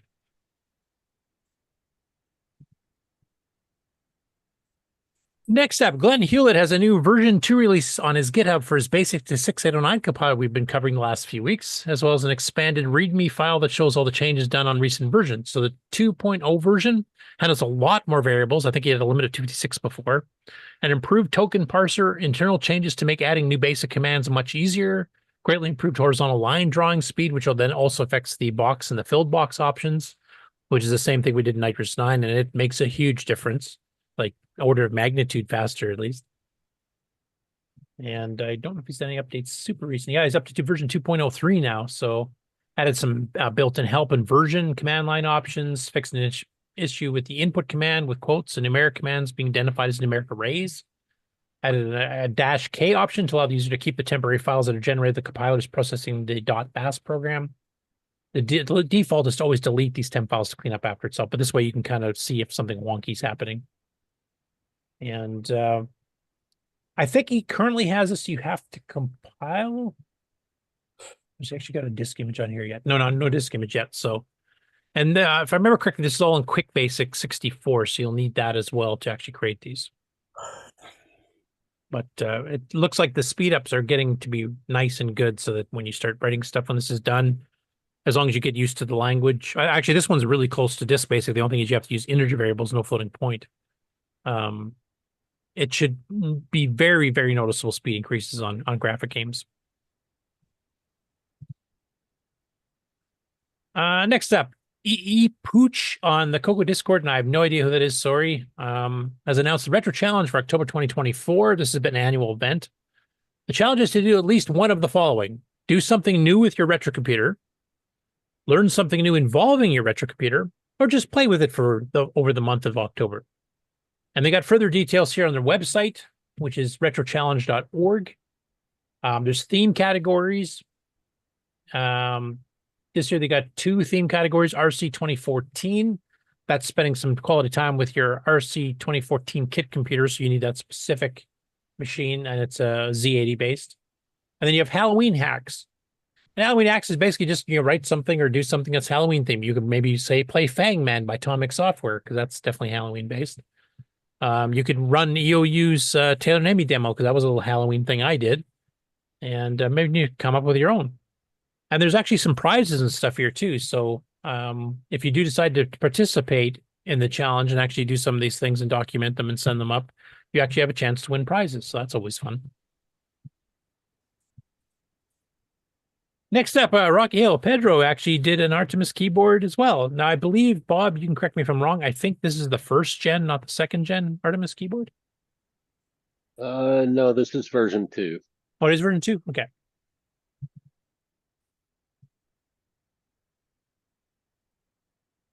So he built his own. I don't know if he used the same keycaps as you. I'm not sure. No, those look like they might be a bit different. Looks like he has the SDA profile. They almost look like melty keys. Okay, so a little bit shallower, a little bit curvy. Yeah.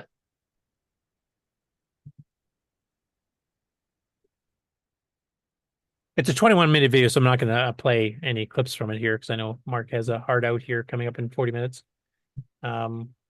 I like all these alternate keycaps for the red keys and stuff, like break key. Like, I don't know what machines these would normally be done with, or were these just project stuff that you buy? Is there any commercial keyboards that actually use some of these? I'm not sure. He said he was given like a big bag of secondhand keycaps from a friend, so he was just sifting through that, finding all the arrow keys. Like these ones here, they're kind of funky looking. Yeah. And then you got a break here that says void ticket, which, to me immediately brings up work, so I shudder. Well, Science and Surplus used to sell a red key that said panic, which fit most keyboards. That was a good one. So out of all the keycaps that he has, the ones he kind of chose for his first try here, you can kind of see him as he's going. He's just used a plain red one here. The arrow keys look really nice. That almost looks like a Model 1.3 keyboard style. Yep.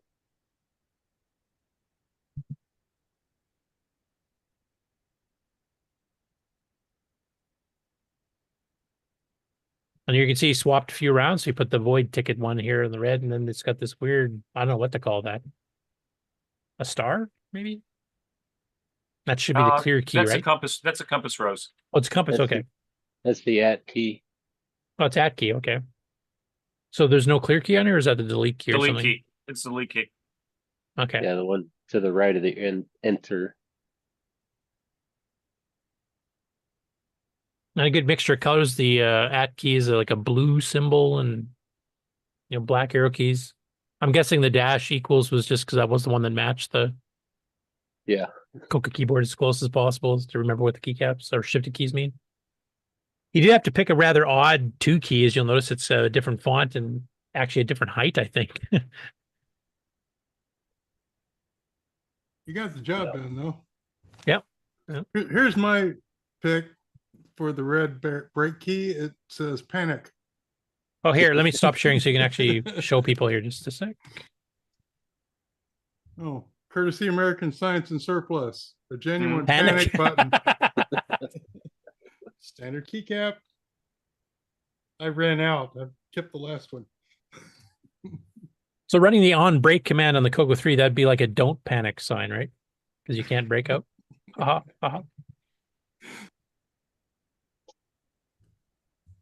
There's a reason people sleep during the news.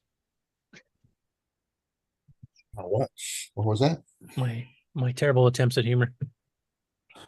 Hey, go check out the video. This you kind of see some alternative keycaps and decisions of which ones you like different than what Bob did compared to this. And Rick, you have your own, of course, too. So everybody can almost customize and mix colors and all kinds of stuff. So the nice thing about these redone keyboard designs is they use fairly standard keycaps that you can order from all over the place, is that you can kind of make your own flavor of colors and fonts on the keys themselves and that kind of stuff. So. Right. And in Tandy's defense, the original keycaps are true double shot keys you would have to wear all the way through. Yeah. The ivory top before the printing goes away. So they have their fans. Yeah, whereas like Ed Snyder, he uses the laser etching. I haven't, hammered on it as much as I would have in the old days. So I don't know, does that eventually wear off? Because it's basically just burning the surface of the plastic, is it not? Pretty much. It'll wear off eventually, but it's not going to wear off as quickly as like other methodologies will, such as like dye sub or whatnot. Stickers. Yeah. Yeah. Yeah.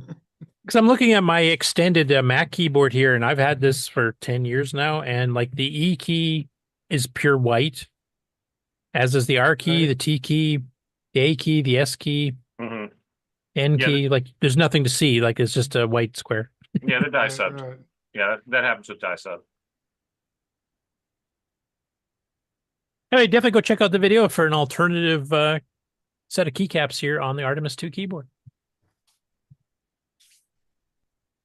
Next up, Marc. I hope I'm pronouncing your last name correctly here, Marc Maltais, guessing. There were some questions of people asking, because they'd seen some screenshots of a basic program on the CoCo 3 that would actually display all 64 colors on the screen at once, which takes some little IRQ tricks and stuff to, time switching palettes, because normally you can only display 16 colors on the screen at once. And he uploaded the actual disc version. Now, I think I haven't had a chance to download to see if it's the one I'm thinking of, but I think this is the October 86 one that Rick Adams and Dale Lear did together. But it might actually have the patches, because the version they did was when we were first learning how the gaming worked. So it did put the 64 colors on the screen as it should, but it was giving you a little bit of flicker and a little bit of garbage on the screen too, just from timing, like not totally synced with the H-sync type thing when the palette switching was happening. So I think this might be the one that has the fix that they issued later, but I'm not positive. But if you're designing a game for the CoCo 3, and this works on composite or RGB, you can kind of see what all 64 colors are, nicely laid out with the numbers right beside them. Next up, Thomas Cherryholm started working on a network shell for the CoCo, and he's got a GitHub project for it too. And he's got a video here. We actually got the CD's change directory and the dir commands working, but then he hit a bit of a problem. He says, well, actually, I'll need to pull shoot here because there's no file-based access that will work correctly in HDB-DOS for CMOC. libdecb file crashes horribly. And then I won't repeat the word describing his feelings on the matter. Yeah. So that whole situation has kind of come around as a result of there being such disparity in like drive controllers.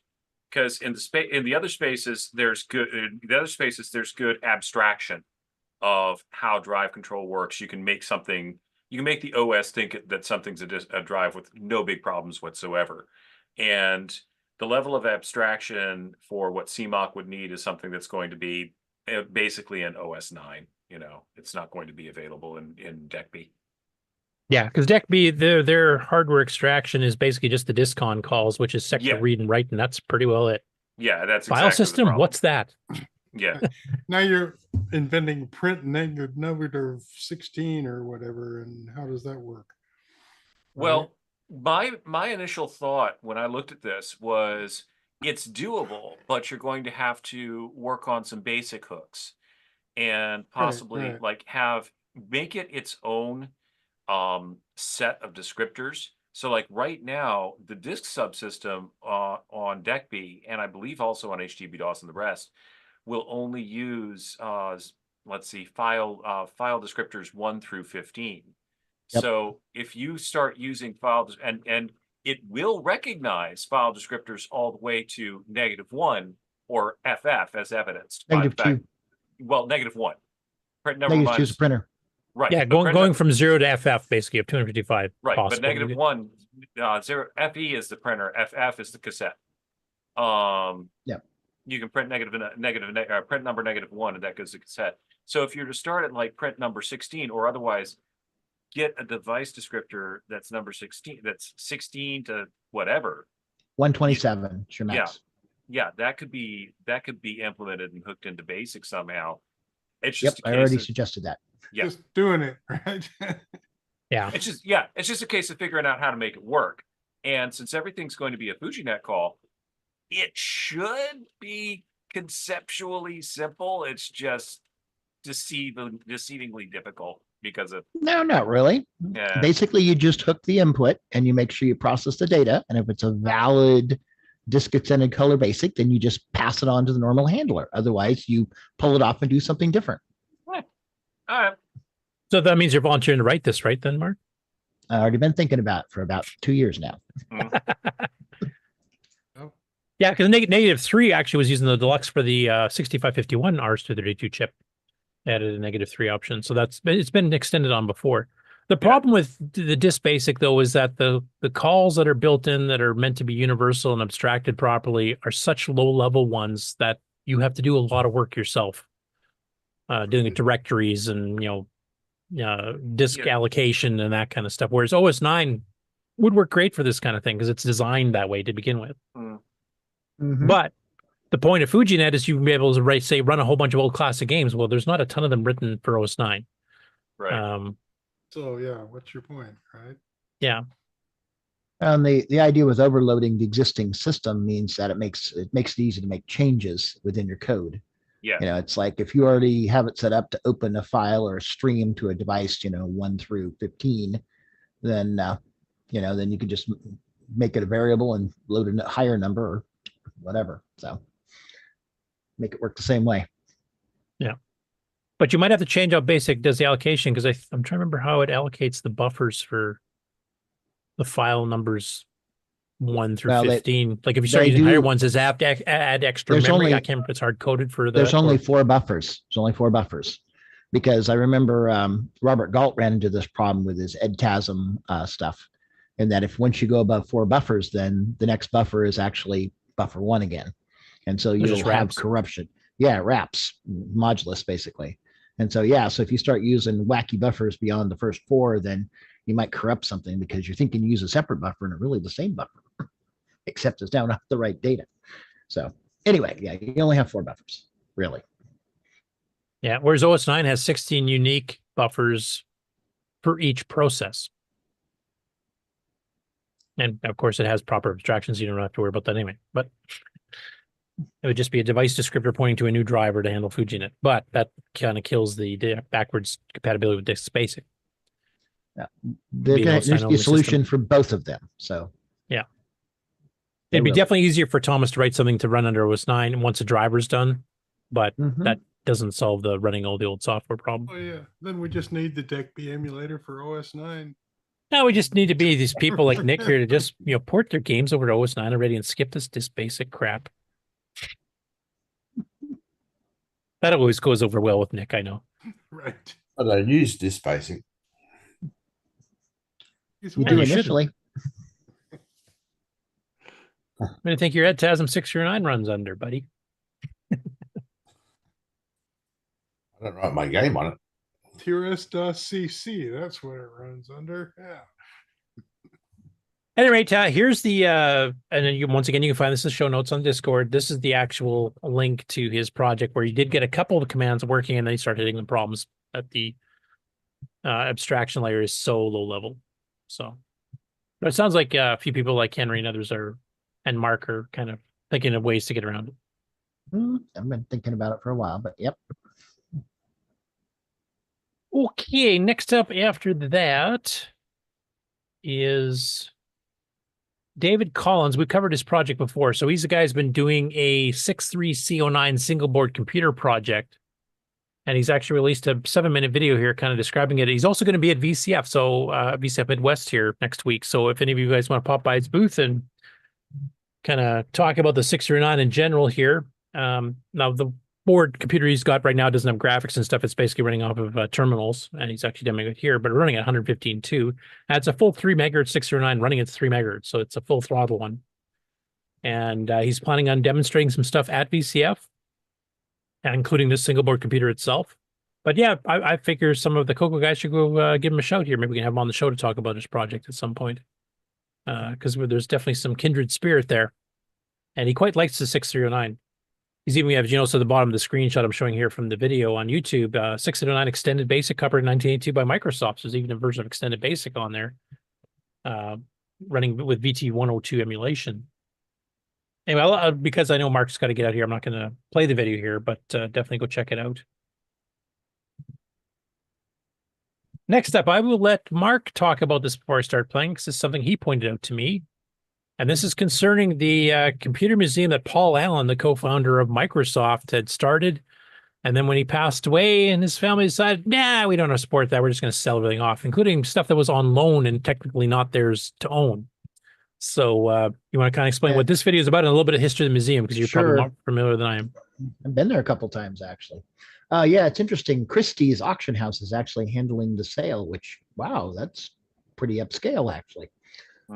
So anyway, I didn't know about Christie's auctioning stuff off until just recently, but I follow Dave's Garage, Dave Plummer, a former Microsoft engineer who is also known to have Asperger's. So he's on the spectrum like a lot of us. And he was getting a private tour of the Living Computer Museum, which is in Seattle, south side of Seattle. A lot of cool systems there that they actually get operating and have running. You can actually get session connections. You can have like 13 systems you could actually get a login to and connect to remotely.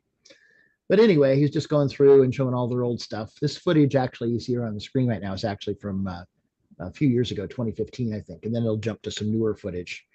But essentially, they have a bunch of stage scenes. They have like the classroom with a bunch of Apple IIs in it, but like you might have seen when you were in high school or grade school. But the first thing it starts with is a scene from like a living room. And roll that footage, L Curtis.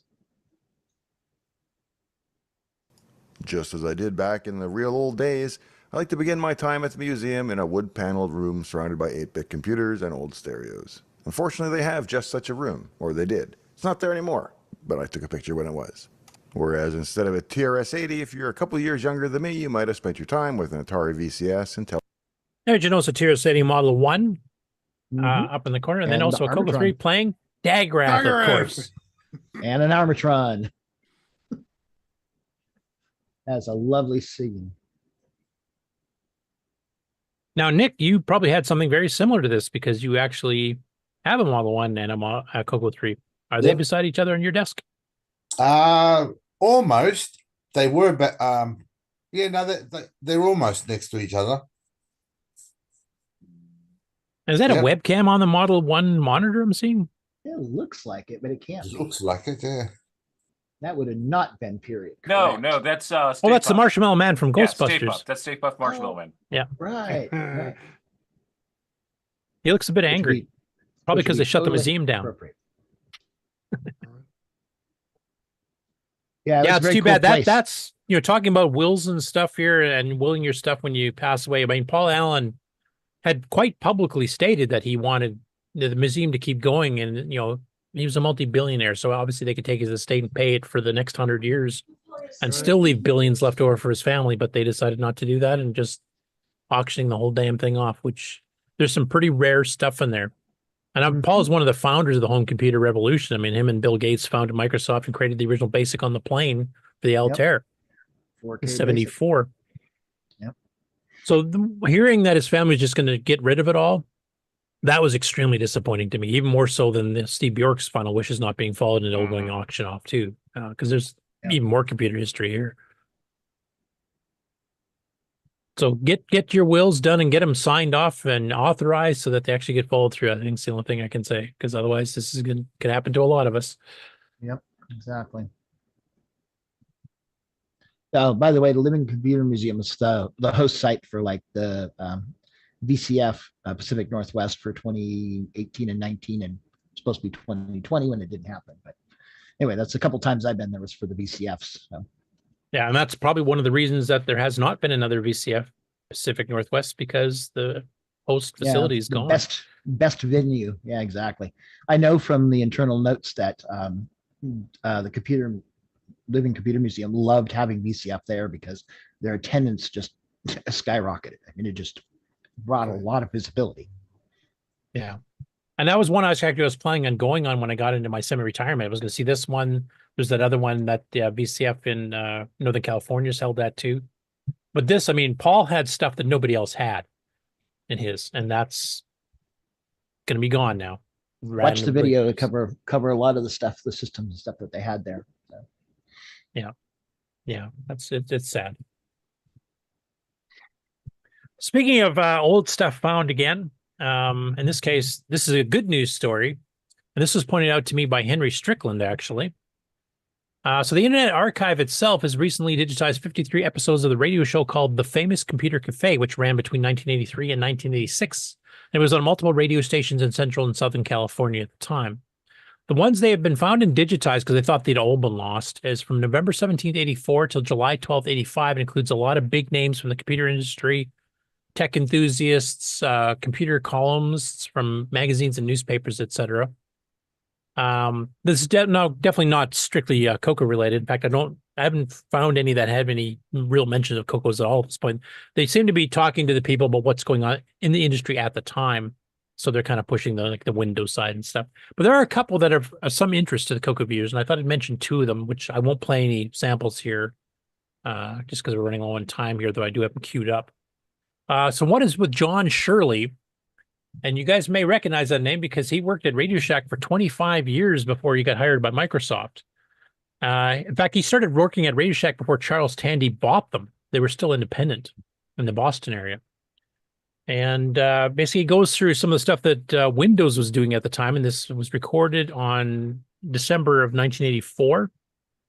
And he kind of goes through what Microsoft was planning with GUIs and third-party apps using GUIs, talking about, Microsoft working with the Macintosh and a bunch of other things. So there's a bit of history with Tandy there, because John Shirley became the president of Microsoft for a couple of years, and he was hired away from Tandy Radio Shack specifically for taking over at Microsoft for a bit. And of course, they had a good relationship between the two of them because a lot of the basic ROMs and some of the software they sold for the TRCs and stuff were all from Microsoft. So that's one of the reasons they kind of picked him off. And then the second one that is of interest, I think, is there's an interview with Douglas Adams of Hitchhiker's Guide fame, the writer of all the books and, other books as well. All great humorous stuff. I was a huge fan of Hitchhiker's Guide, both the radio plays and the book. And then Steve Maretsky, who was one of the guys at Infocom. So this discussion here is when they were first bringing Hitchhiker's Guide to the home computer as an Infocom text adventure game. And they're talking about, how they got to working together, what inspired them to just give it a shot at doing it, some future plans that never really happened, where they were going to try to cover the rest of the most ill-named or improperly named trilogy of books ever. And you get kind of the background history of how the whole Infocom Douglas Adams partnership happened. And of course, Douglas Adams kind of died tragically young. I think he was only like 50 or something like that. So unfortunately, we've lost him since. But this is an interesting one. I actually did listen to this one earlier here too. It's about a half-hour interview. Now, I should mention this is a radio show, so they do have like commercials thrown in. Like they throw in like a review of a product every episode. There's some in-between bits and bits that lead into the show. It's not just strictly the interview, it's the entire episode as it was aired. So there'll be some extra stuff, and some of that extra stuff is actually pretty interesting too. So, but yeah, there's 50 some odd of these. They're still trying to find more. So if anybody happens to know of people that have recorded these back in the day, please give them a contact. And one thing that Henry Strickland also mentioned, I thought it was a good idea, is to mention if you have spare funds and you want to help, the Internet Archive itself could use a bit of influx of cash here, because they're trying to archive movies and magazines. I've used it to look up, Your Computer magazine from the UK, to look for Dragon reviews before Dragon User, the magazine, ever started. So if you want to get the first year's history of the Dragon, you have to look at some of these other magazines that are published. And they've got a lot of those digitized. They got digitizations of Rainbow. There's releases of some early CoCo games that are on here that actually were not on the Color Computer Archive originally, that other people had uploaded. So you can actually find stuff there too. And they cover everything. There's like audio stuff dating all the way back to the 1920s and stuff. There's video for TV and movies, computer stuff. There's just a ton of stuff on there. And they're trying to, basically digitize everything they get their hands on. But they've hit some like legal trouble because some people bought the 30-year-old rights to some piece of software that hasn't made 30 years, have no intention of doing anything with it except to sue people if they talk about it. And they've been hitting a lot of problems with those. So they definitely could use an influx of cash if you have any spare to give for doing the archiving. It's a ton of work. There's a ton of stuff on here. Next up, Randy Kindig finally fulfilled a childhood dream of interviewing Steve Leininger, the creator of the TRS-80, as it was called, and later became the TRS-80 Model 1. So this is just about an hour and a half show, and he's got his regular segments in there too. So the actual interview is about 45 minutes to an hour. And he talks about, his original meeting up with Radio Shack, how he evolved there, how he ended up quitting because he had disagreements with management, and he came back a couple times as a contractor. He also briefly mentions he was involved with the CoCo as well. And I don't remember exactly the details. They didn't discuss the CoCo too much. This is more about the Model 1 because that was Randy Kindig's first computer. And he's, of course, going to be the keynote speaker, Tandy Assembly. So hopefully some people with CoCo background will go pester him as to what all he did with the original CoCo 1. I don't know if anybody here has any insight into that, but it'd be interesting to hear about that too. But he does seem to be doing interviews because for a while there, he basically didn't do any interviews at all for like a decade or 2 decades. And all of a sudden now he did one at a VCF earlier this year. He did the one with Randy Kindig. He did he's doing the one at Tandy Assembly. So he definitely seems to be talking. He's still got some of his original equipment. He's got some original Model 1s here that don't even have serial numbers on them in his possession still. So yeah, a lot of good history there of the early Tandy computer production of the original TRS-80, and then a little bit of mentions of stuff a little bit later on, some stuff that he was involved with Tandy afterwards. So definitely a good interview to check out. Next up after that, Karen Anscombe has posted up a snapshot of Xra for testing a new keyboard layer that he was hoping would allow non-US and non-UK keyboards to match keys across foreign keyboards. And he would like that to get tested, particularly in other OSes, because he runs Linux most of the time, and he does make this cross-platform. Xra is meant to be cross-platform, so it should run on Windows, should run on OS 10. And, there's been, weird, kinky things with sound on certain platforms and keys not quite matching the mapping so that it's not mapping, the double quote to the shift 2, for example. So he's actually got a little bit of feedback here already on this is the worldofdragon.org, their forums we were talking about at the beginning of the show. And he's got some people who tested a Mac with a Spanish keyboard and kind of getting some feedback going back and forth there. I haven't a chance to totally catch up on all this stuff here, but Karen's got some special instructions if you want to try different things here. Trying to make it so that it runs properly on every platform. And basically at this point, he's just guessing on some of them. So if you can help out with this and give him some feedback. You do have to join the forum and log in, but it's free, and it's basically just getting the forum and you obviously have access to the rest of the World of Dragon, including all the software downloads, manual downloads, magazine downloads, newsletter downloads, etc. too. So, well worthwhile resource. Next up, just announced this morning as well from Davy's Retro Corner. So that's David Mitchell once again. He's announced his Septandy project for 2024. And then as soon as I kind of mention his, I'll ask if anybody else here has some plans for their Septandy projects. But basically, in his case, he's going to be working on a basic program for doing sound effects in BASIC that will help you compose play statements, usually at tempo 255. And this is because it's a really quick, and you can flip the volume and the octave and the notes and actually make pretty cool sound effects in BASIC for a single voice computer. And he's going to write a BASIC program that hopefully he'll have done by the end of September that will help you kind of edit and test these out here without having to type all the play statements in yourself, or kind of, make the process a lot easier. So that's his goal. So I was wondering, first of all, who else is planning on some Tandy announcements or participating in it in some way, and what are the projects if you want to talk about them, or maybe you can just hint at them if you don't want to make a firm commitment. I've done a few in the past, at least started them. It didn't usually carry through very well, but I have 2 or 3 things I'm still working on. I'll probably throw in and try again this time as well, since it's a month out after September. Yeah, you do have up until the end of September to get one done to qualify. Anybody else? I'm going to try to make a video of things I've already done just so people can watch it. Because I'm really good at doing it and not talking about it. So I should do that for this month. Rocky Hill in the chat says, I am working on a Tandy project, but it might slip into October a little. Of course. Yeah. Tandy. I've got an idea for a Tandy project, but it's probably going to be a year in the making.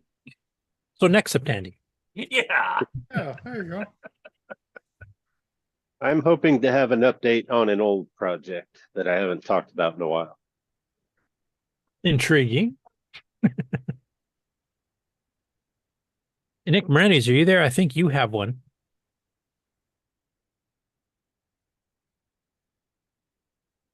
Nope. I think he had to step away for a bit. Rocky says, I'm trying.